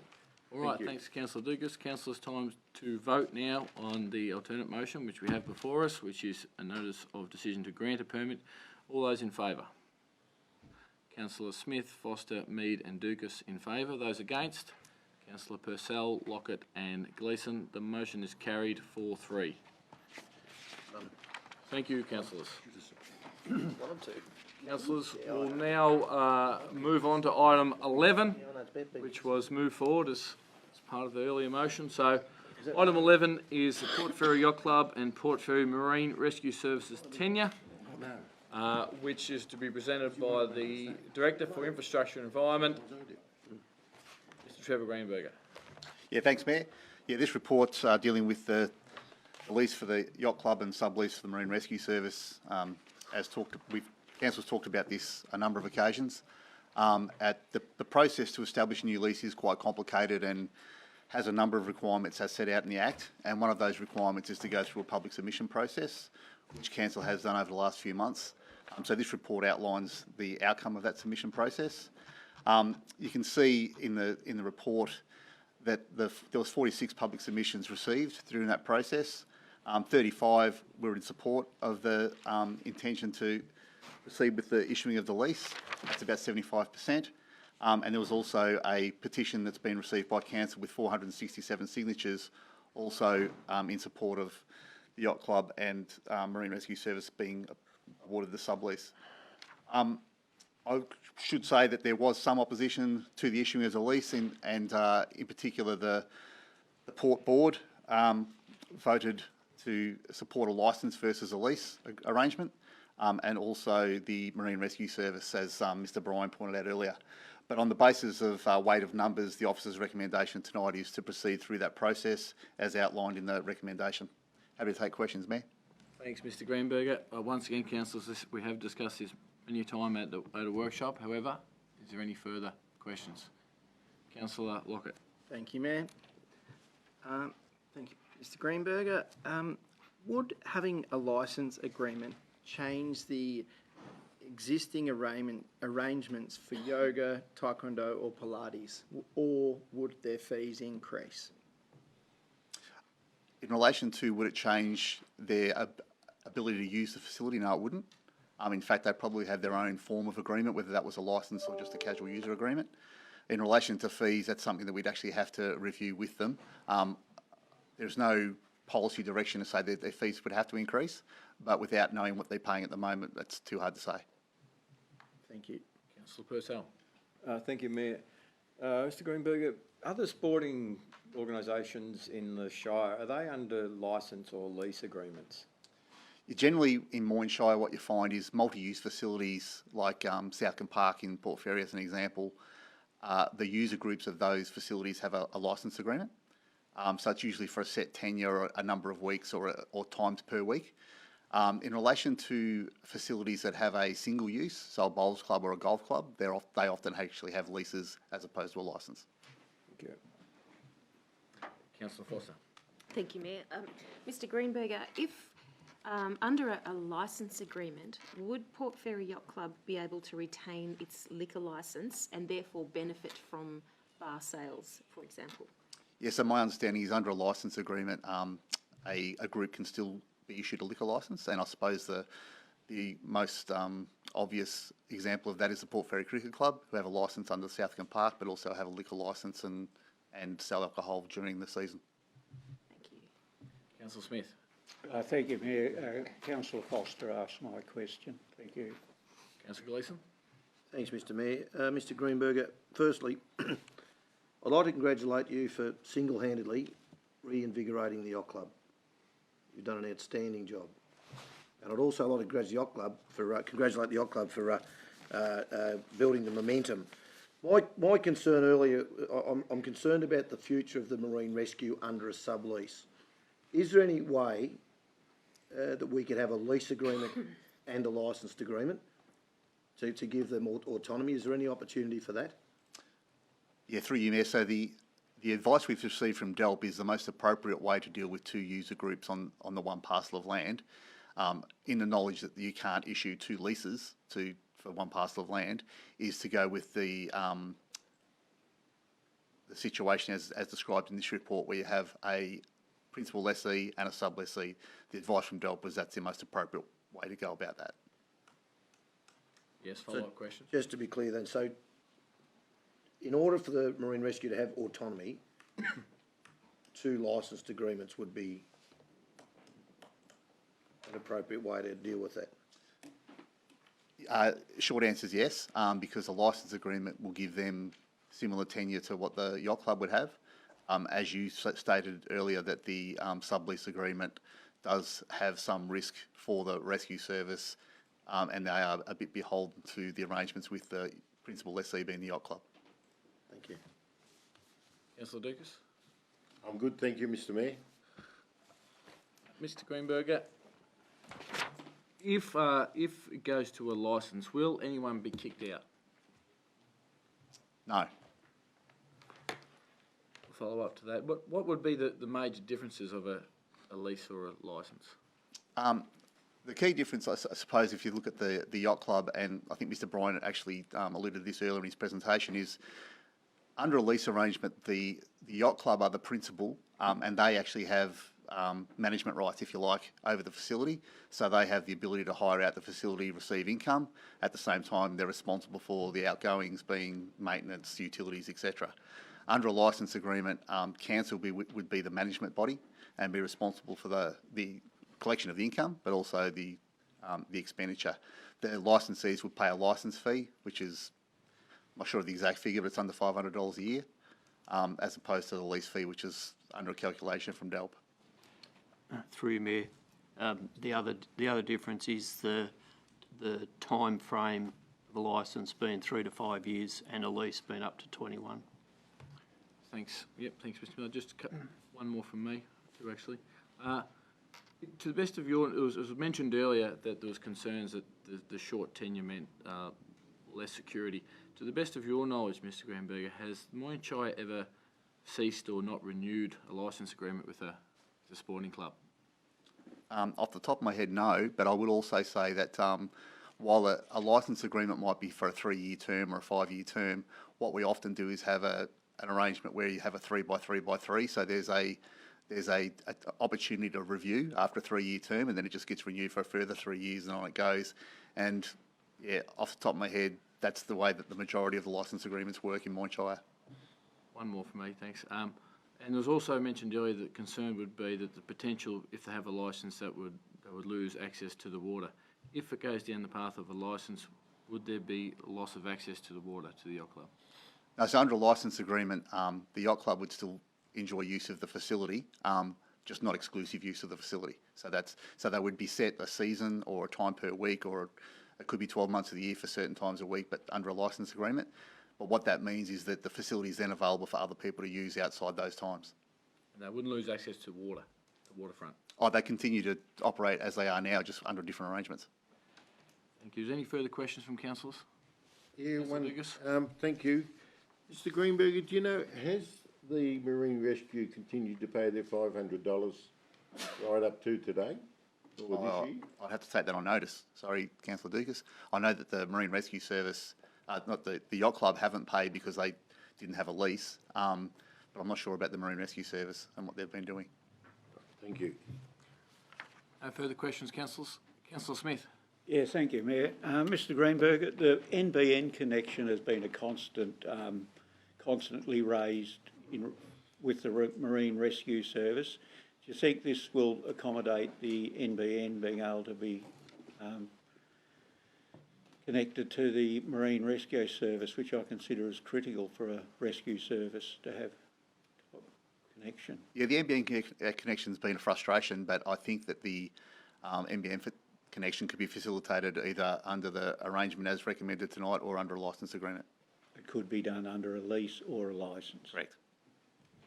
Any last questions, councillors?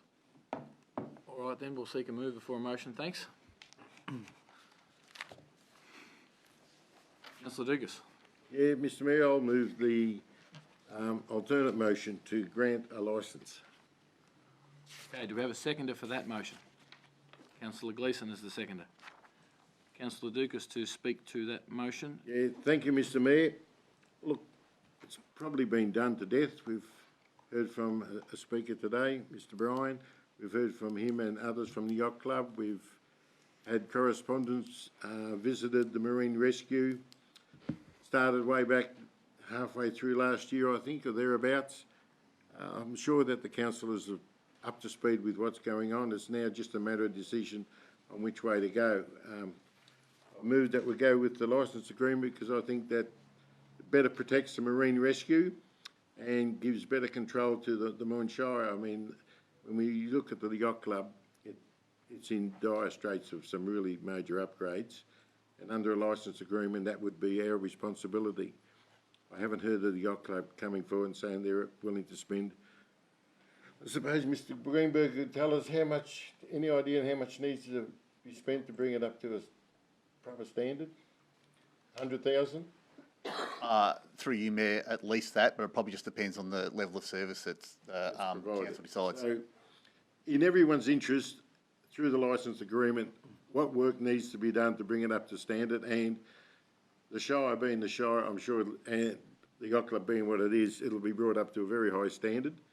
The Yacht Club continues use, as Councillor Foster's alluded, with the issues with the licence, it's still there. So in everyone's best interest, and I'm talking about not only the two groups down there, Yacht Club and Marine Rescue, but people of Port Fairy and the wider community, it would be best if we went down the licence agreement. Thanks, councillor Avenue. Dugas. Thank you. Councillor Gleeson is the seconder. Thanks, Mr Mayor. Firstly, I'd like to congratulate Ida Ritchie for a vision in 1995 by protecting community assets and ensuring that they stayed as community assets. And the Yacht Club is certainly one of those. And the Yacht Club have enjoyed that facility for 27 years. And from being a young fella, or you know, when I used to come home, I used to love the yachts out in the ocean. It was fantastic. But the Yacht Club is, I guess, the activity as a yachting club has demised over the years. And at our last presentation in November, you know, it was pretty clear that it was a membership of 50, and it was more of a social club. So some of the other assets that the council owns, including the surf club and the wharf restaurant, you know, they're examples of what the yacht club could become if they were to, you know, look at a commercial premises. But because of the lack of need, I guess, to maintain and build and grow, you know, the yacht club's, I guess, declined in a lot of ways. What I was very pleased over the summer was to see the positive activities that took place down there. And it was a real rebirth of the yacht club, particularly as a social club. And to go from 50 members to 150, 200 members was a great thing. And it saw the facility being used, which was terrific. But from a councillor, a new councillor's point of view, I see the Port Fairy Marine Rescue as the SES of the sea. They're the ambulance of the sea, and I can't undersell the importance of their own autonomy. They need to be given a licence so that they can be their own entity, and I think within that licence they need sole use of their shed. So there'll be things that have to be put in place to make that happen. I would like to suggest a 3-year licence agreement with both parties, because I think that gives the yacht club plenty of time then to demonstrate their willingness and capability to utilise the facility that exists. Hopefully it'll give them time to develop a business plan that will benefit the whole community and all of those that visit Port Fairy, not just a select membership. I think there's a magnificent opportunity there where this facility could be as prominent as the Port Fairy Wharf Restaurant and certainly the Surf Club. But my primary reason for supporting the motion to have a licence agreement is the autonomy of the Marine Rescue. All right, thanks, councillor Gleeson. Just to clarify that there, were you suggesting to the mover that you'd like to see a time period put in there? Or? Oh, yes, I would, yes. This issue came before us as a new council, and it's caused a great divide. Through a lot of untruths, I believe, in a period where we had no right to respond, and I'm pretty sure that there'll be a bit of noise after this decision is made. I think that this council should make the decision moving forward. So I think a 3-year term would enable us then to present a further term. Councillor Dukas as the mover. No, Mr Mayor, I wouldn't accept that here and now, because if this gets up, there'll be enough negotiation go on and it'll still come back to council, correct me if I'm wrong, but whatever the decision is on terms of the licence, whether it's 3-5 or whatever, or whether it's 3B3 or 5B5, that will still come back to council for a decision and we'll have input into that. But if we put in a time frame right now, we're locked into that time frame without any discussion going forward. So I would suggest leave it as it is. We'll have the discussion with all the relevant parties and that will come back to council and the discussion will be had and we will then decide whether it's 3-5 or 3B3s, whatever it is. It'll be done through discussion rather than put it in now and then try and work around it. Thanks, councillor Dugas. We clear on that, councillor Gleeson? Yeah, I'd still like 3 years, but that's not my motion. Other councillors speaking to the motion? Councillor Foster. Thank you, Mayor. Yes, I'll be supporting the alternate motion also, noting that it does say the second element of that is to waive the outstanding lease rent owned by the Port Fairy Yacht Club. I want to acknowledge the voluntary efforts the Yacht Club has put in over the last 27, did you say it was, 27 years. They certainly have put a lot of time and effort and hard work into that building, and probably have a strong sense of ownership over it as a result. I think for me, as council, we're a committee of management for this publicly owned building. We don't own that building. We need to be clear about that. But as committee of management, we've got an obligation to ensure that facility is managed for the benefit of the entire community. So the question then becomes for me, what's the best vehicle to ensure that happens? And I think a lease agreement is the best vehicle for that. As a former yachty, I have huge sympathy for the club, and I'm delighted to hear their plans for reinvigoration. That's really exciting. Great to see, and I think we could all do lots to support those plans. But I feel that there are other community groups who deserve access to this facility. I know that there was also a statement made at some point that council wanted to utilise that building 5 days a week for meetings. I don't believe that's right, and certainly I don't believe we should be doing that. It's not in the interests of the community. So I think that information probably needs to be corrected. I've been approached by so many individuals over this issue, by people who do want to access that building. The University of the Third Age is just one.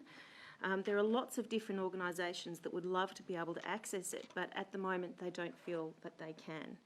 So this is going to be a very contentious thing, and I think a lot of us have lost a bit of sleep over this, to be honest. But I do think the best vehicle to manage this property in the right way, in the moral way, is a licence agreement. Okay, thanks, Councillor Foster. Mr Greenberger just wanted to make a comment there. Yeah, thanks, Mayor. Councillor Foster's just opened up an opportunity for me to clarify something around the 5 days a week used by council. So that all came about in relation to some correspondence with the Yacht Club, because the Yacht Club did initially offer, or early days offered, free use of the facility for council meetings. What I indicated to the Yacht Club in response to that is council may use it up to 5 days a week. I think they've taken that as all day, every day. That certainly wasn't my impression, but I can understand how they took it that way. But what I was saying is that it wouldn't just be council meetings that council might utilise the facility for. So thanks for the opportunity to clarify. Thanks, Mr Greenberger. Other councillors speaking to the motion? Councillor Lockett. Thank you, Mayor.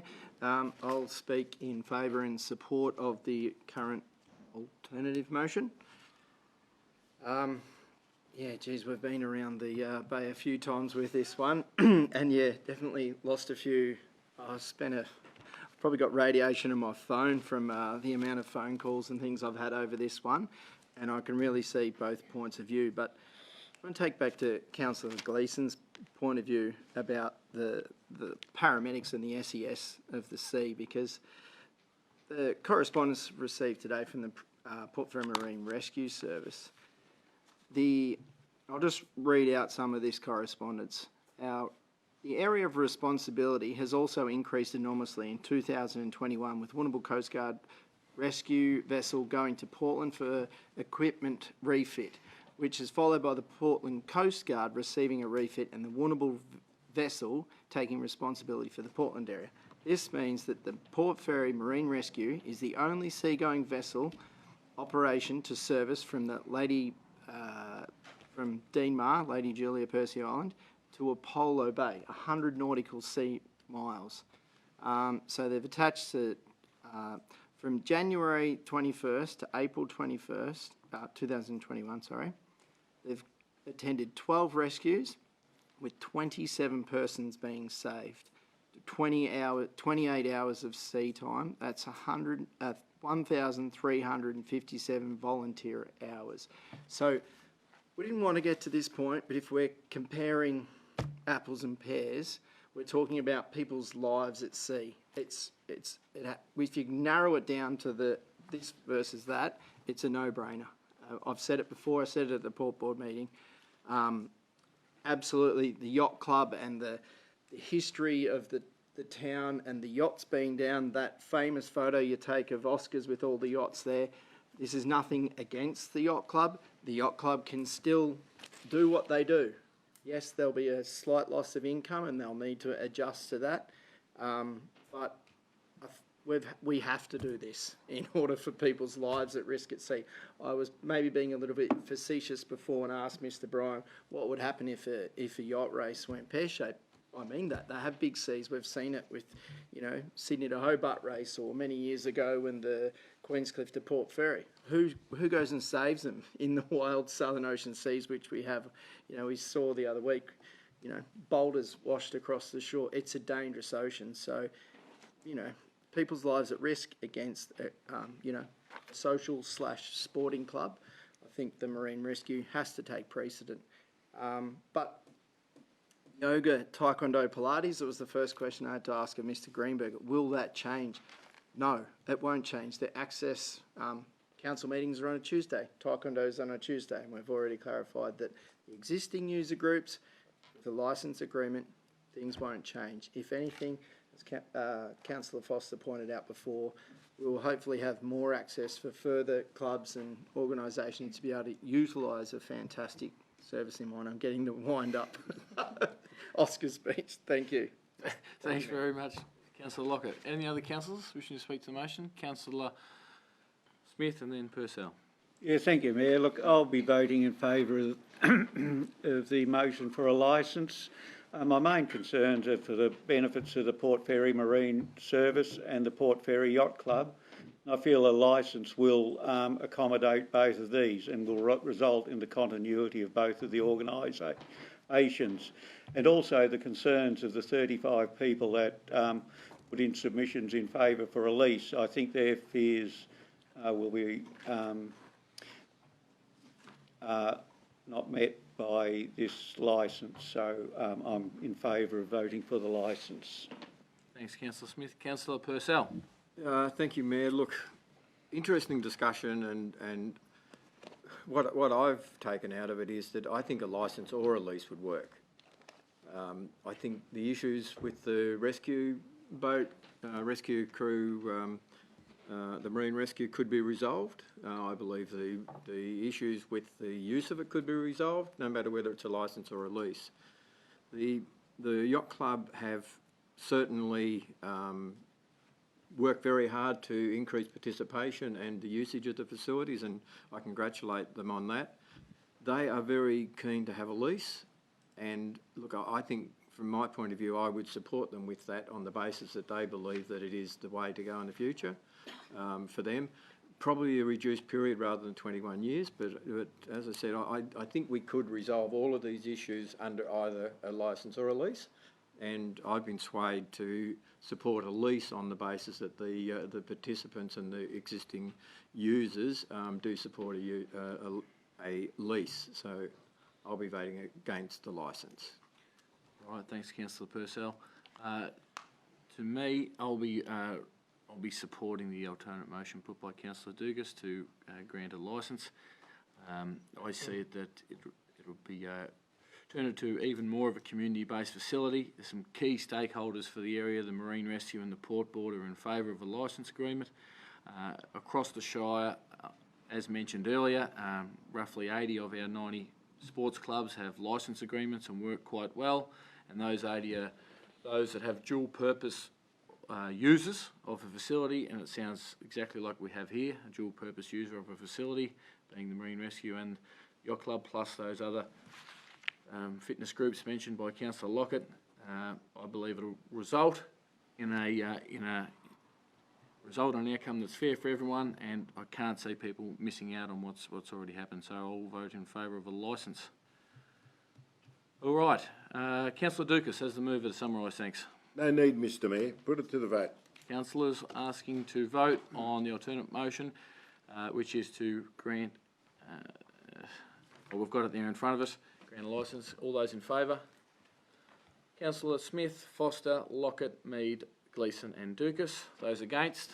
Councillor Purcell. That alternate motion is carried 6-1.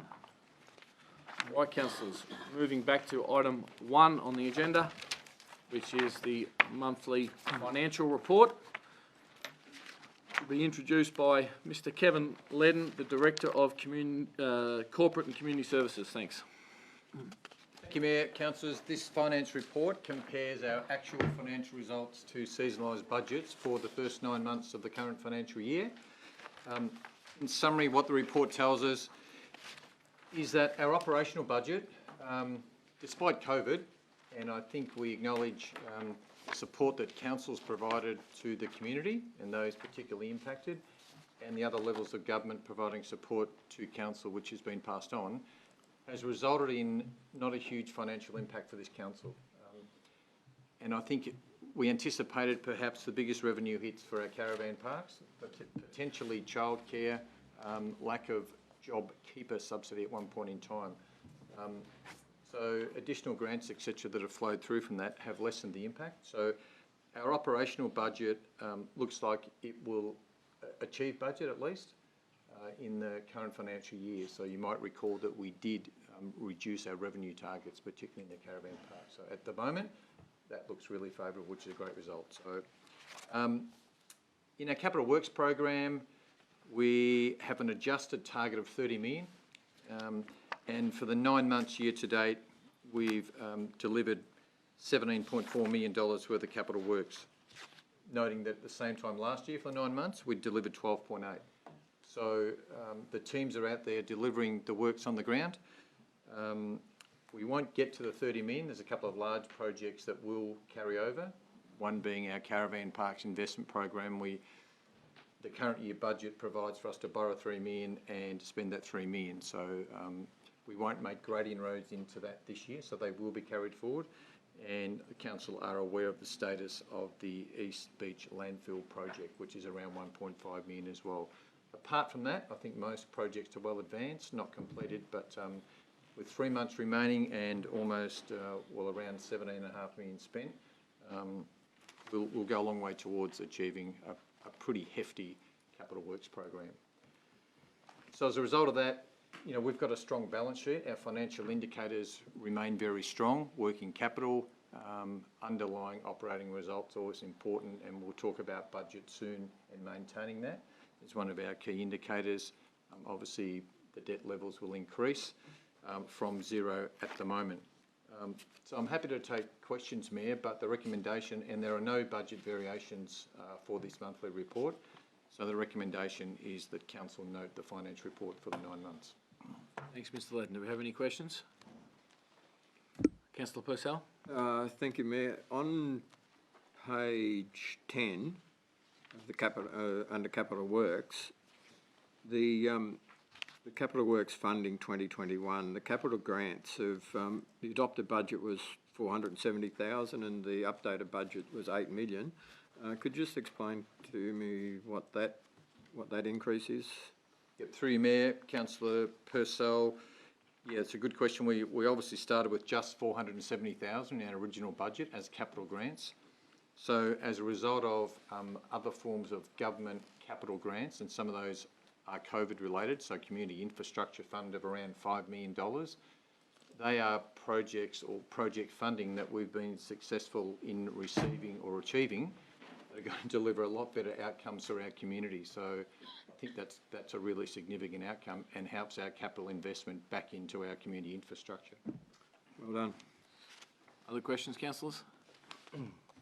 Councillor Lockett? Thank you, Mayor. Just an update, might be more for Mr. Greenberger if possible, regarding the Griffiths Street works and how that's proceeding. The causeway. Oh, yeah, through you, Mayor. Pretty much the establishment works are completed and ready to start the proper works.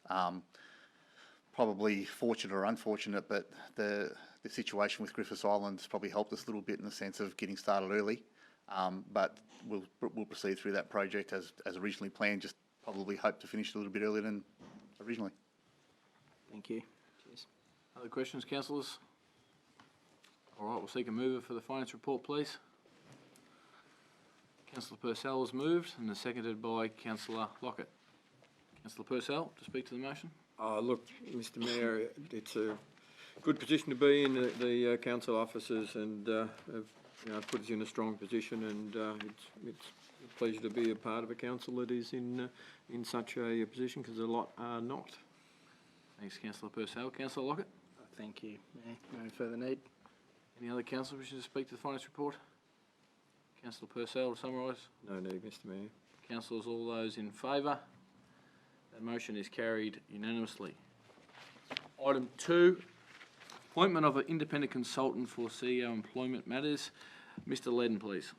Yeah, thank you, Mayor. So, councillors, an important responsibility for council is to ensure that the performance matters relating to the CEO role is reviewed by the council, and in accordance with the new Local Government Act, support of an independent facilitator is required or will be mandated under the new Act. So to meet that requirement, council has put out an expression of interest to the market, and there were 3 responses to that brief, which looks at reviews of the CEO's performance, sets performance indicators, and a remuneration review. So as a consequence of that response, the council interviewed 2 of those consultants, and the recommendation is that, in fact, a local firm, Cooper Hardiman, be engaged to undertake those CEO employment matters at the cost of $10,800 for the 2-year period.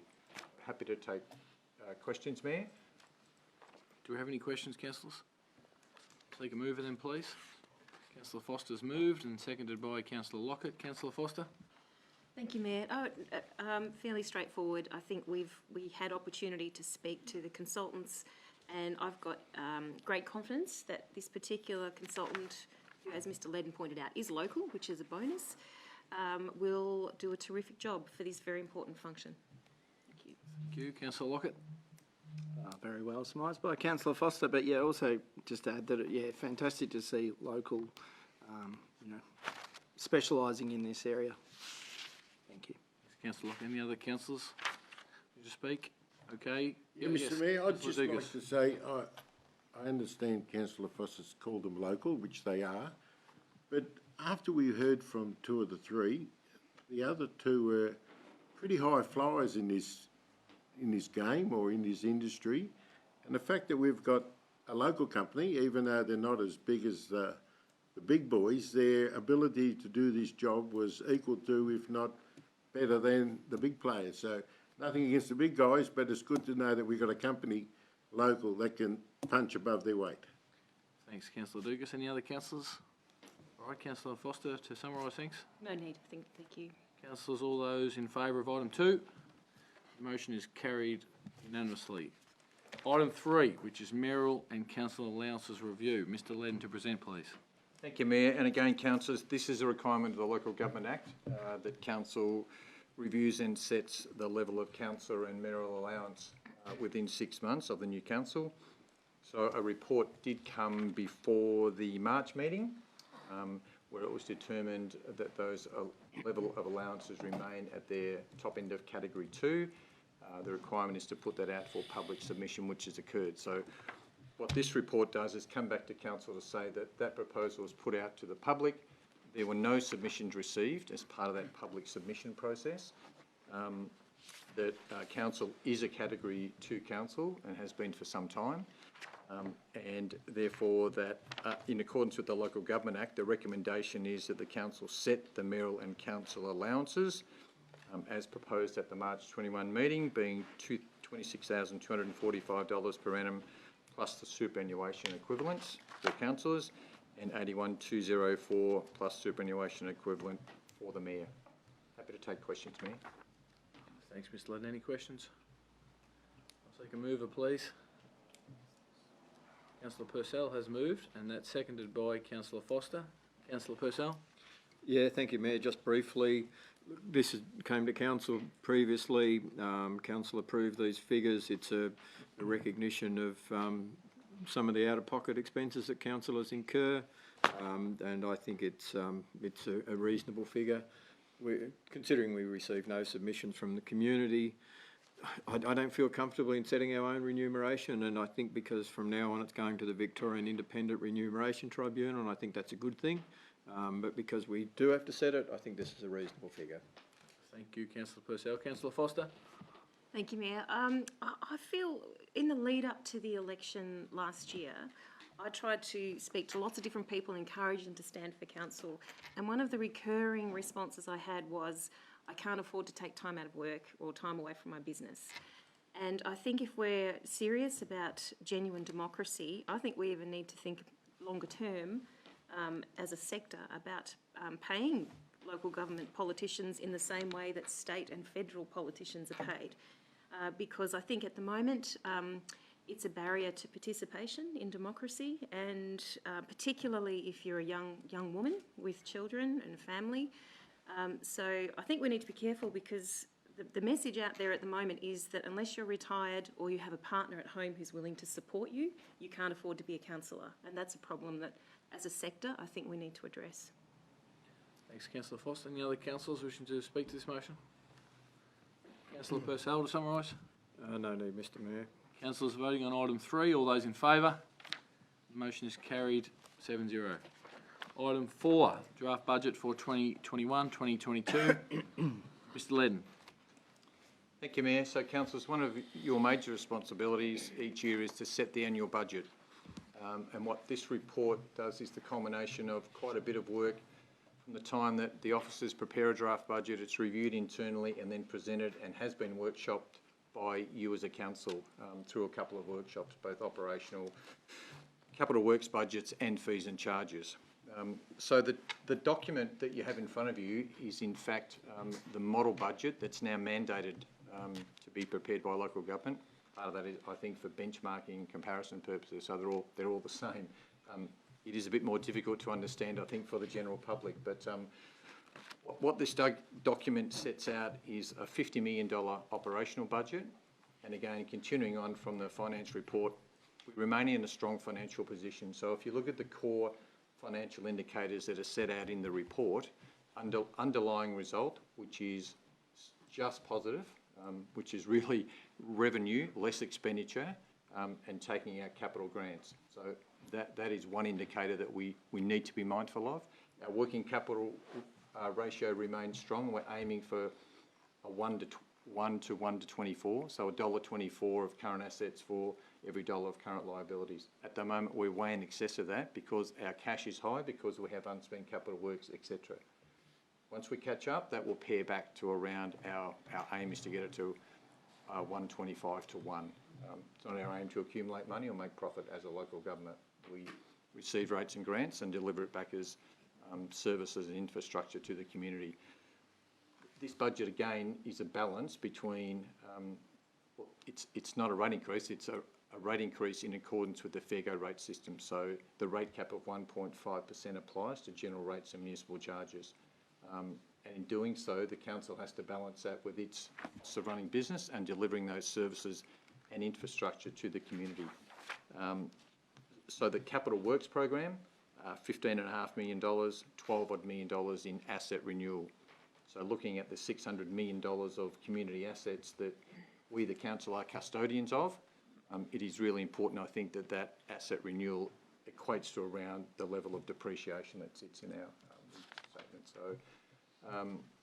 So in the actual introduction by the Mayor and CEO in the formal document, it is mentioned the council's integrated strategic framework that's being driven by the new Local Government Act. And I think it's important to understand that really the budget is the supply document or the financial supply to achieve the outcomes that council wants to do in its council plan, strategic plans, etc., etc. So I think that actual framework that's on page 5 of 49 sets out a rather complex arrangement of how all the bits of the jigsaw fit together by council, and we're clearly going through a council vision and council plan deliberative community engagement process at the moment, and once we adopt that for the following years, we might adjust things. But at the moment, this budget meets the current levels of service and priority projects for our various communities. We did put the budget up for community input for 3 weeks in January to get front-end input rather than just reviewing it at the end.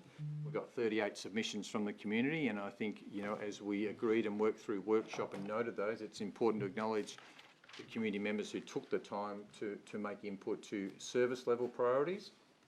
And I think council were I'm not surprised by what the community felt was important in service delivery, and also the capital projects. I mean, what people want in their communities. So they haven't all been addressed, and they never will be, but prioritised and noted as the council worked through the budget. So the recommendation, Mayor, is that this draft budget be put out for further public submissions, and that it will come back for adoption at a special council meeting on the 29th of June. Thanks, Mr. Ledden. Take questions. Any questions for Mr. Ledden before we seek a mover?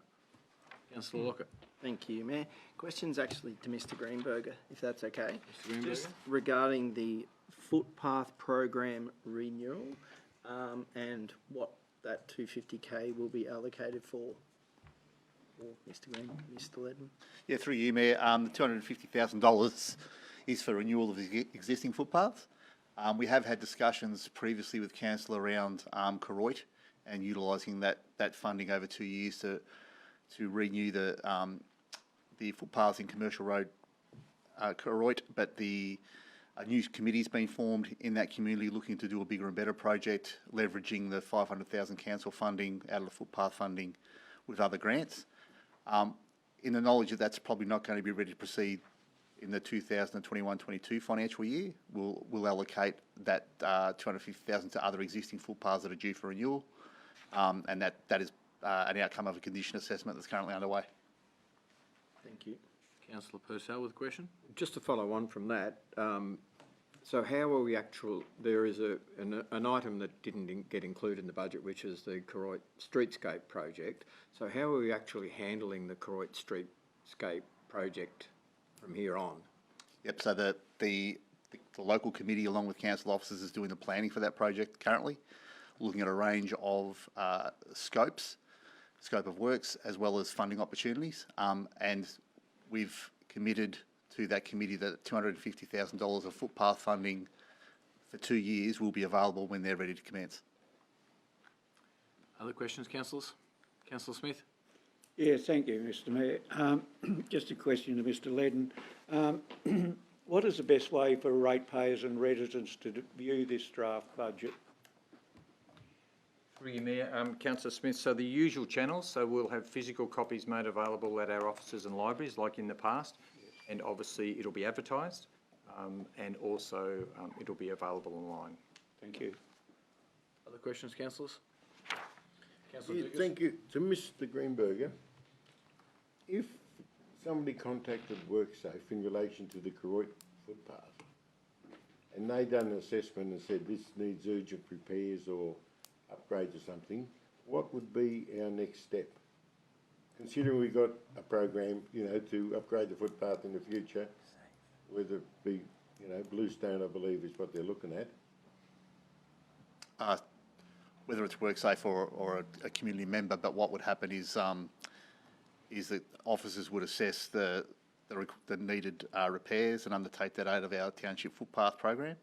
If it was unable to be funded completely by the footpath program, we'd probably come back to council with a plan and a variation request. Thank you.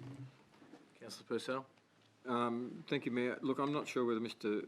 Ledden mentioned it or not, but on the rate increase on page 16, did you mention? No, through you, Mayor. So there's no confusion. Pick up in the community. Councillor Purcell, so just a correction on page 16, the third dot point applying, it should be a 1.5 increase, which is in line with the state government's Virgo rate system. Is the reference throughout the other document? That one is incorrect. But if you go to page 3 of 49, you'll find it is correct. Correct. Okay, councillors, we'll seek a mover for the motion, please. You just got to keep reading. Mover for the draft budget. Councillor Foster has moved the draft budget, seconded by Councillor Dukas. Councillor Foster? I think, well, I'd like to congratulate our team on putting this budget together.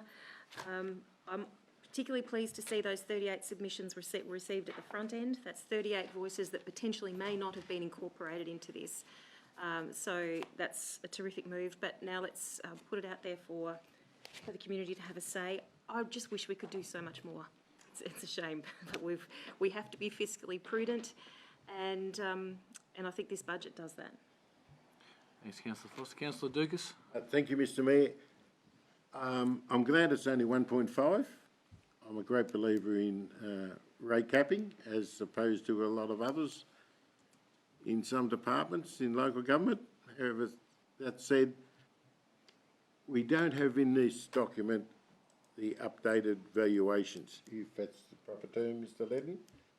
But once we get them, we'll be able to decipher where the rate increases are, because not everybody will get a 1.5% increase. If your value of your house has gone up by $1 million, you're going to have to expect to pay a little bit more. So once that document's come in, I think the people or the community will have a better understanding of where they sit within the community and what they expect as a rate rise.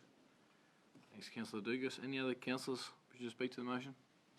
Councillor Lockett. Thank you, Mayor. Thank you, and I'd also like to congratulate the team, Mr Ledden and his team, Mr Greenberg and his team. Lots and lots of work has gone into this to get it to this point. Us as councillors have fleshed it out at many, many different meetings, you know, literally down to how much it costs to deliver a bed for waste, like every item we've gone through. I think there's been a decrease in busking fees to $1 from 10. 0. Did we waive them? We waived it. We waived it, so it's free to busk in Moyne now. And one of the other things that I'd like to highlight is that it's been a long time coming, but there's $250,000 allocated to the goods shed in Port Fairy to be redeveloped. So, yes, that's a great thing. I think previous councils could literally hang their head in shame that nothing has been done with that since 1977, since the last train left Port Fairy, and the train's coming home. So that's a very good thing. So, yeah, congratulate councillors, but also the team that have put it together. There's a lot of work that's gone into it, and we welcome the community's feedback as always. Thank you, Mayor. Thanks, councillor Lockett. Other councillors wishing to speak to the motion? All right, I'll just have a quick word to say that, yeah, we do definitely encourage feedback from the community. There'll be plenty of avenues to do so.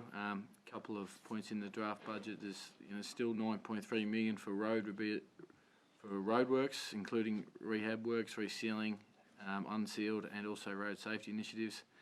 In the draft budget, the Miranda Rec Reserve, car park, turf wicket at Perna Rec Reserve, and some playground and tennis courts at Macarthur as well is included. So certainly welcome feedback, and we'll be coming back to the June meeting, or the later June meeting for adoption. So thank you. Back to Councillor Foster as the mover. Thanks. No need. Thank you, Mayor. All right, councillors, all those voting in favour of item 4, the motion is carried unanimously. Item 5, which is the Belfast Aquatics Annual Review and Future Sustainability. Mr Ledden to present, please. Thank you, Mayor. Councillors, in summary, we have council endorse an annual funding agreement with Belfast Aquatics, and that's essentially what this report is.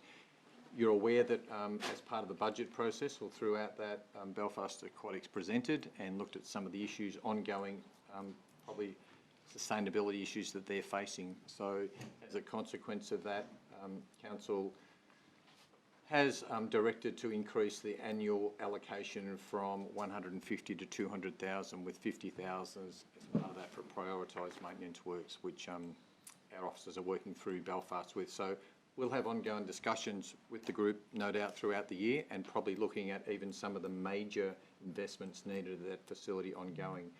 But what this report does is at least endorse the next year's agreement, reflecting the $200,000. So that is the motion. Happy to take questions, Mayor.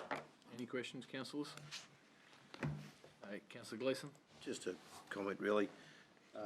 Mr Ledden, very much aware that the biggest issue is the building and plan maintenance.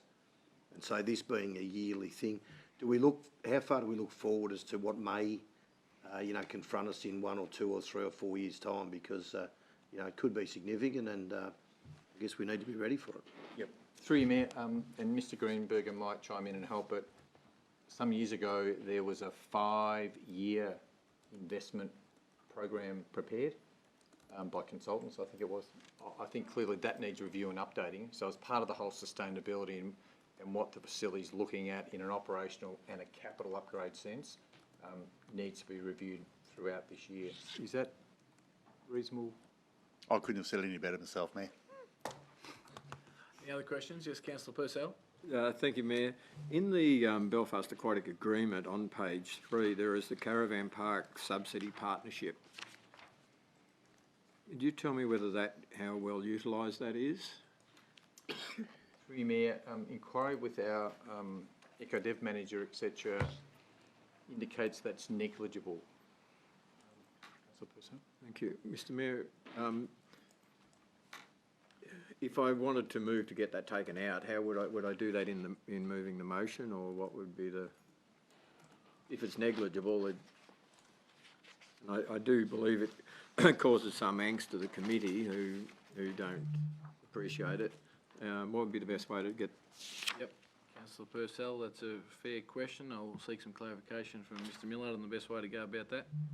Through you, Mayor, I would suggest that that's an amendment in the motion, deleting that component referenced in the agreement.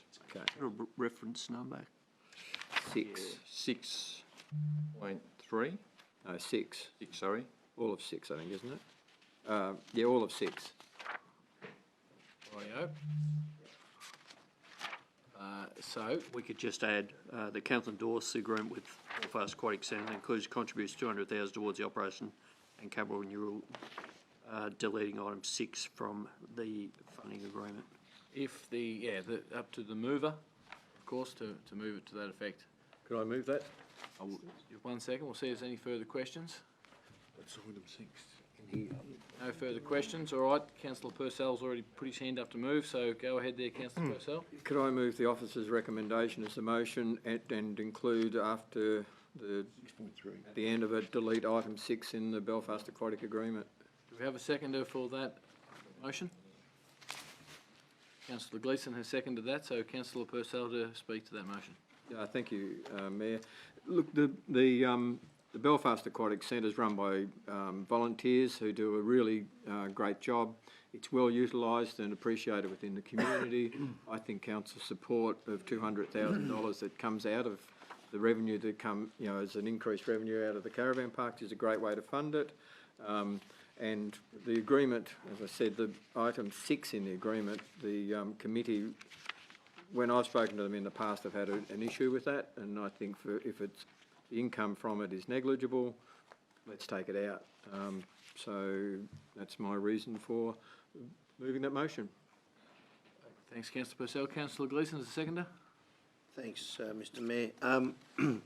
Yeah, I think it's important that we continue to support the Belfast Aquatics, and I certainly agree with Councillor Purcell's request for the removal of 6. With our beautiful summers that we do or don't get, it's actually a great opportunity for the Aquatic Centre to, get some increased revenue. We don't need to offer incentives. It's a fantastic facility, and I'd certainly endorse Councillor Purcell's words. Other councillors wishing to speak to the motion? Councillor Lockett. Point of clarification, if possible. Sorry, I know I might have missed the boat there, but I'm hoping to dive on in, if possible. Mr Ledden. Sorry, I missed that, Councillor Lockett. No, that's all right. I haven't got coming. Thank you, Mr Ledden. Just to clarify, the Belfast Aquatics presented and actually was seeking 250. Am I correct? Through me, correct. Thank you. Okay, any other councillors wish to speak to the motion? Oh, Councillor Lockett. Hi. Go ahead. You, Mayor. Go ahead. I will be speaking against the motion. I absolutely support the pool, but I'm a bit torn here, actually, to be honest, because I absolutely want to support Belfast Aquatics, which I will support it. Bear with me as I sort myself out here. I support the motion. However, they initially, when they presented, they were seeking 250. So that's the motion. In fact, I'll foreshadow a motion. What?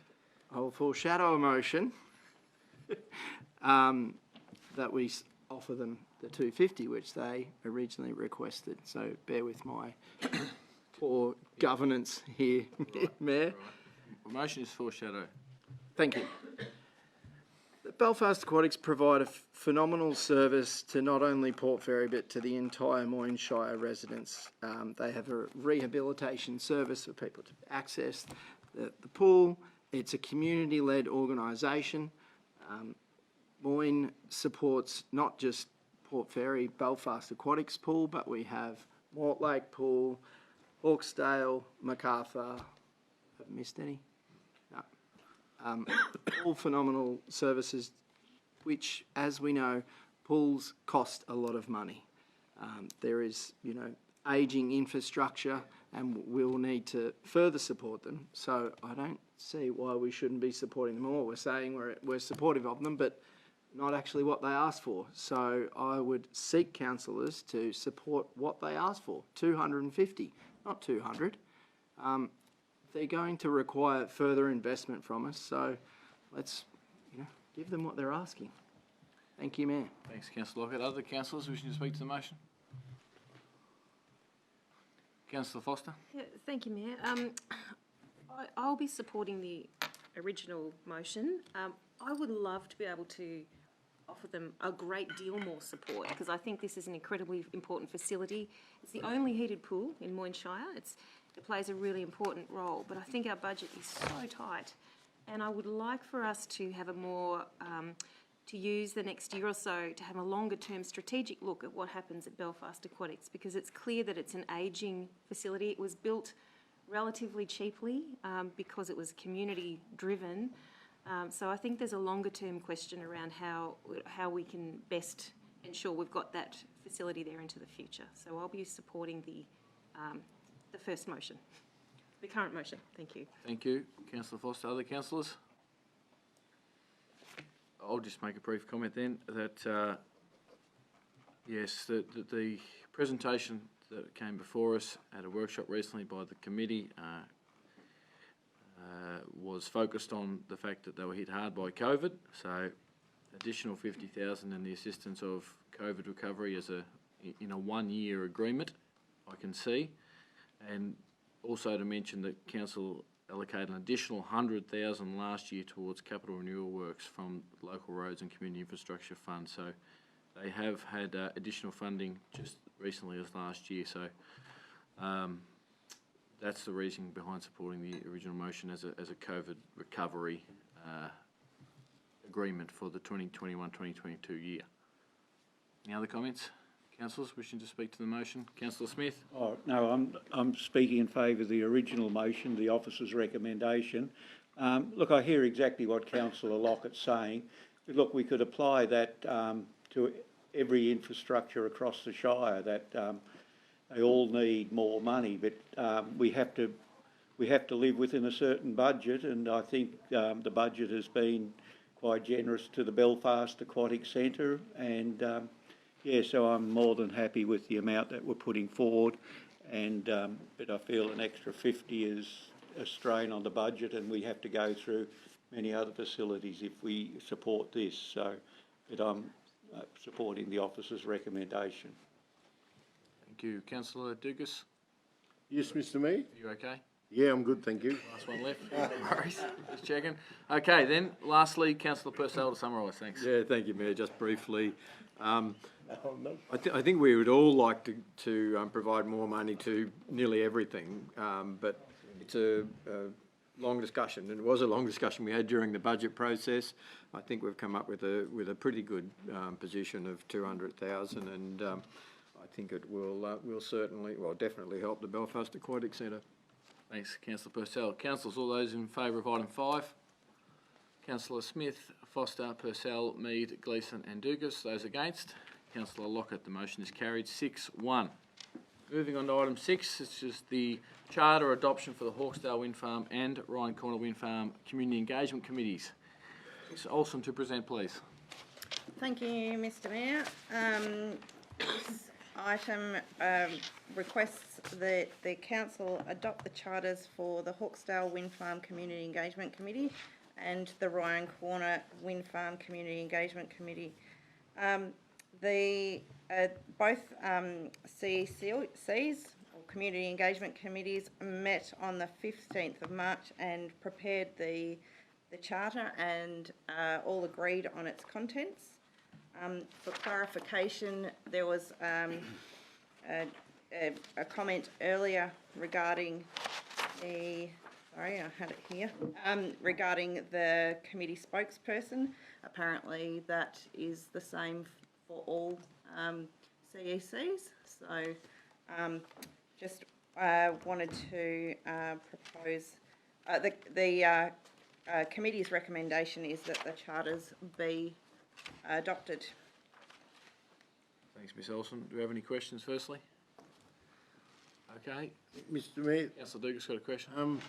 I'd like to ask councillors whether they still want to go with the major projects liaison officer or not, because I don't believe it's fair on the liaison officer, because you know, wind farms are they're picking up a bit of pace and there's a fair bit of activity out there, and if that's a spokesperson, then that's also the person that anyone in the community will go to. Councillor Dugas, I'll just check with either Ms Olsen or Mr Miller.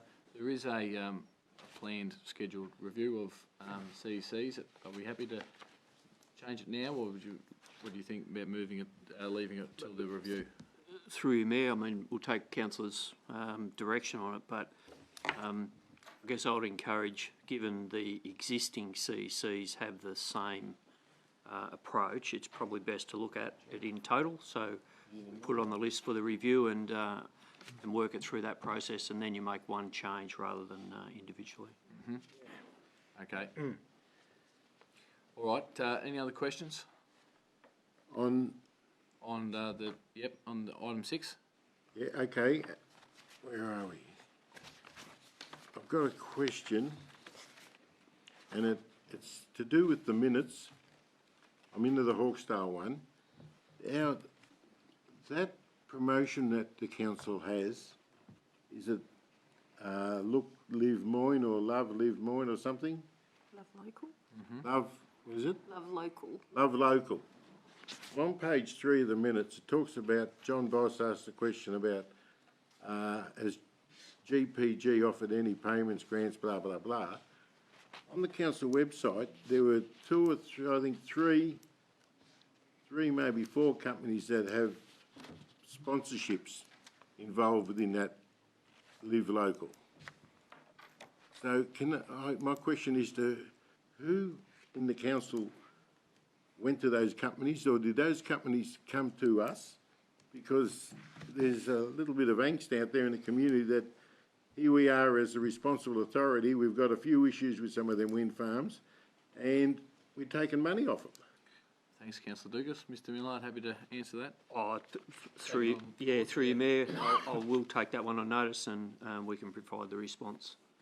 Yes, please, because it's, from some in the community, it's not a very good look. On one hand, you know, here you go, give us a couple of grand for this, and then tomorrow we're meant to go out there and tell them, hang on, you got to fix this up or that up, or just turn a blind eye to the trucks going down the wrong road, etc.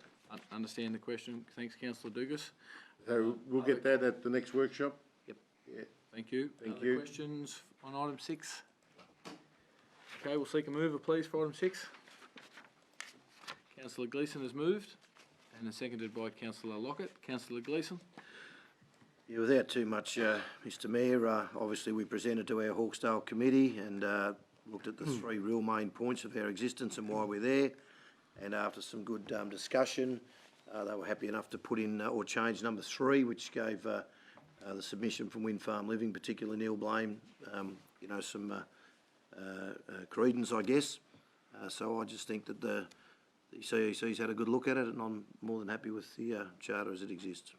Thank you. Councillor Lockett as seconder.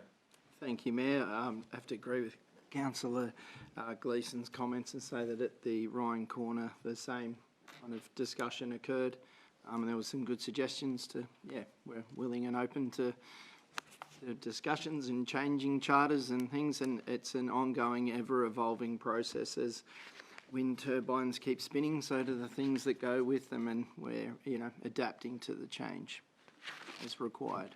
Thank you. Councillor Lockett. Other councillors? All right. Councillor Gleeson is the mover to summarise. Mr Mayor.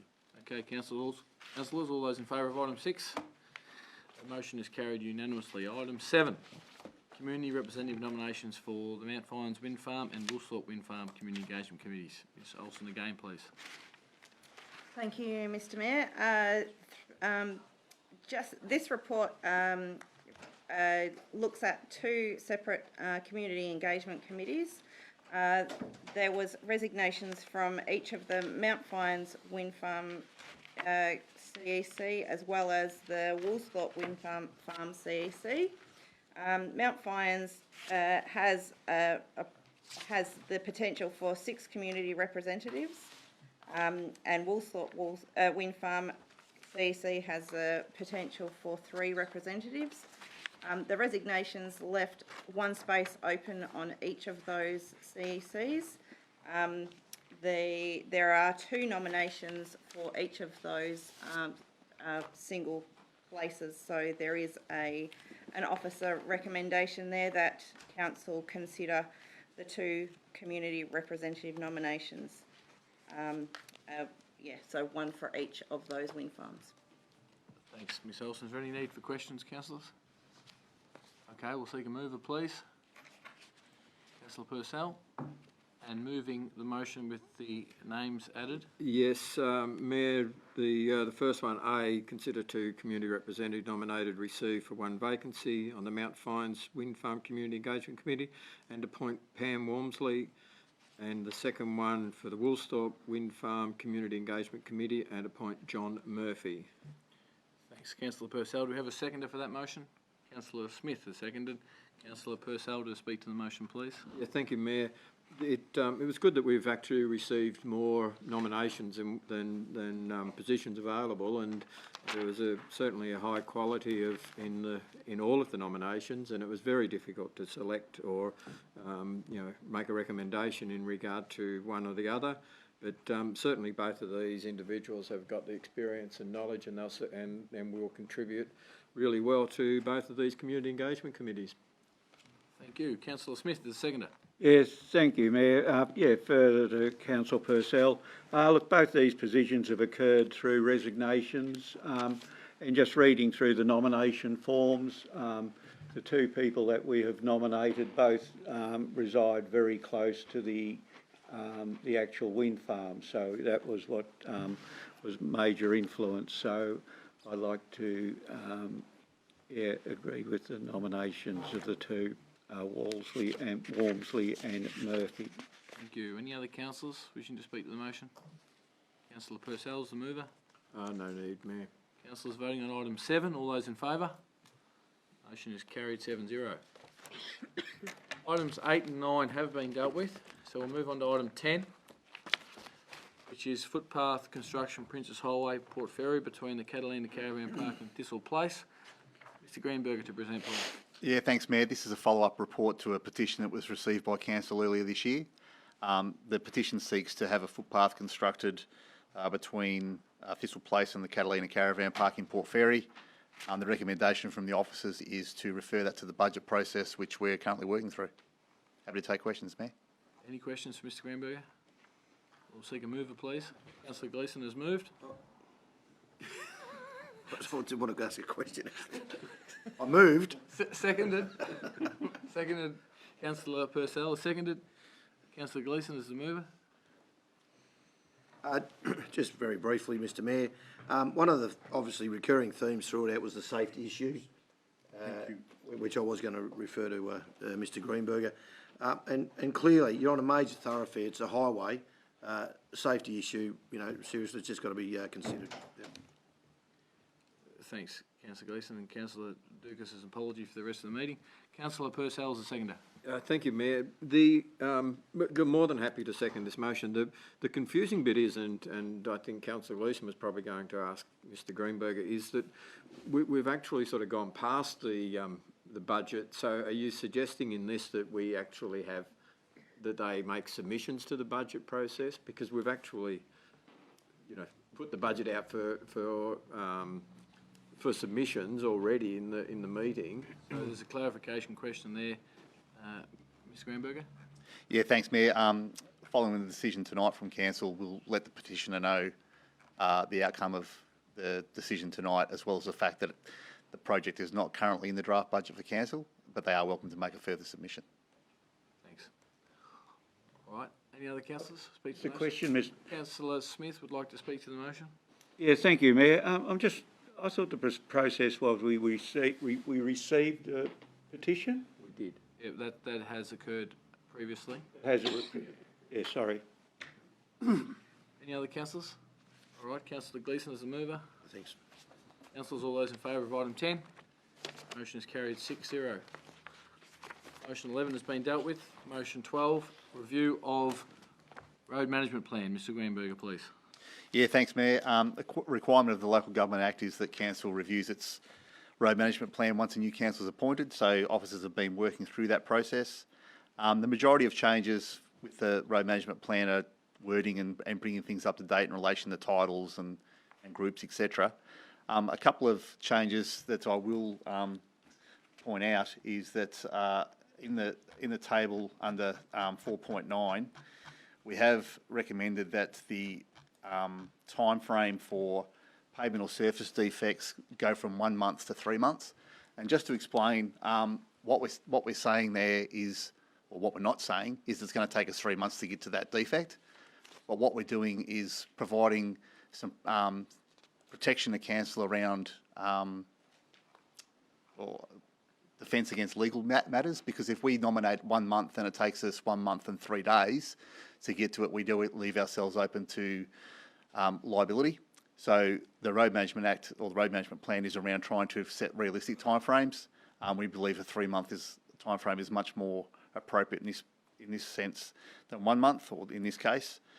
In relation to footpaths and bicycles and shared paths, previously there wasn't a time frame nominated, so we've actually nominated those time frames now to be 3 months. Other than that, that's pretty much as it was. Mayor, happy to take questions. Thanks, Mr Greenberger. Any questions for on this report? All right, seek a mover, please. Councillor Purcell has moved and seconded by Councillor Smith. Councillor Purcell as the mover. Yeah, thank you, Mayor. Look, a procedural motion that that needs to be done. I think it highlights the amount of work that needs to be done, the size of our road network, and it really is an extensive network that we need to cover and have our procedures in place. Thank you, Councillor Smith. Yes, thank you, Mayor. Very extensive document pointing out the requirements under the Road Management Act, and I'd like to recommend that we put it out to public comment. Thank you, Councillor Smith. Other councillors wishing to speak to the motion? Councillor Purcell as the mover. No need, Mr Mayor. Councillors, item 12, we're voting on that now, please. All those in favour? The motion is carried 6-0. Item 13, Mayor and Councillors' reports. Open this up for questions from anyone to anyone. Have any questions?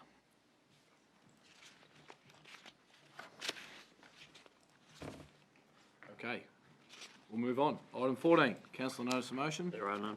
None being. Item 15, general matters. Any councillors wish to contribute to general matters? Councillor Lockett. Thank you, Mayor. Taking notes. Just a shout out to the Koroyd Irish Festival, which occurred on the weekend. I believe some other fellow councillors were there. What a phenomenal festival it is, and just that real community pride which is on display in the full green. Yeah, it's a fantastic event. So congratulations to the committee and to the town to really rally around the event. I think it's one of the best events in the Shire, and something to be really proud of. Also, a big shout out. I shout them out nearly every time I go there, but to the Port Fairy Community Services Centre, Jan Considine and the team, particularly the jellyfish and the starfish room, because that's where I drop my little ones off to. But throughout, obviously COVID, the last, still going, but we'll get weekly updates to be like, oh, the foot and mouth disease is going around this week, or there's a nut allergy, so don't bring. There's Enough nuts in here. every week there's something that they battle, but every time you walk in, they're just smiling, friendly. They're so amazing. And one of the scariest things I've ever done was take a child in there and say, can you look after this child for the day? But that service is absolutely phenomenal, and the staff there just do such a good job with our kids. And I imagine, and I know many others feel exactly that same way, so I just really want to give them a huge shout out, because every time you walk in there, the same amazing care and support is shown. So big shout out to them. Thank you. Thanks very much, Councillor Lockett. And, yep, appreciate the words of thanks to the, I'm sure they do, to the Port Fairy Community Facility, the childcare there, but also the Croydon Irish Festival volunteers who put in a hell of a lot of work. So, thanks, Councillor Lockett. Any other councillors want to add to general matters? Okay, we'll move on to item 17, which is the 16 urgent business. Any There is urgent business? Nope. Item 17, CEO meeting schedule and activities report. Any introduction from the CEO? Just, Mayor, that for the bulk of this period, as you know, I was on some leave, so appreciate both council's tolerance and support of that, and also Mr Davis, who acted as CEO during that period and did a great job. So thanks very much. Thank you, Mr Millard. Any questions from councillors? Councillor Gleeson. Just a comment, thanks, Mr Mayor. To the CEO, he's certainly entitled to some time off, and good on you for taking it.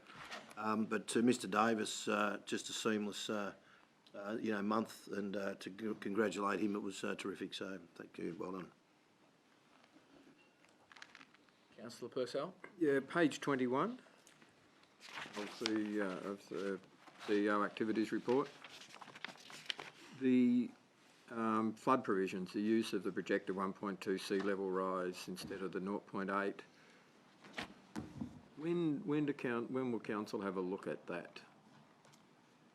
Mr Millard. Through you, Mayor, perhaps Ms Olsen might take that, just given the recent developments there. Yeah, so through you, Mayor, it's expected in July that you will have that report to have a look at. Thank you. Inundated with reports. Pardon? Any other councillors with questions? Rightio, thank you. That concludes the open meeting. Now we'll move that the open meeting be closed in order that the confidential items be considered. Thank you. Councillor Smith. Councillor Smith has moved that, and that's seconded by Councillor Foster. All those in favour? All those in favour, the motion's carried unanimously.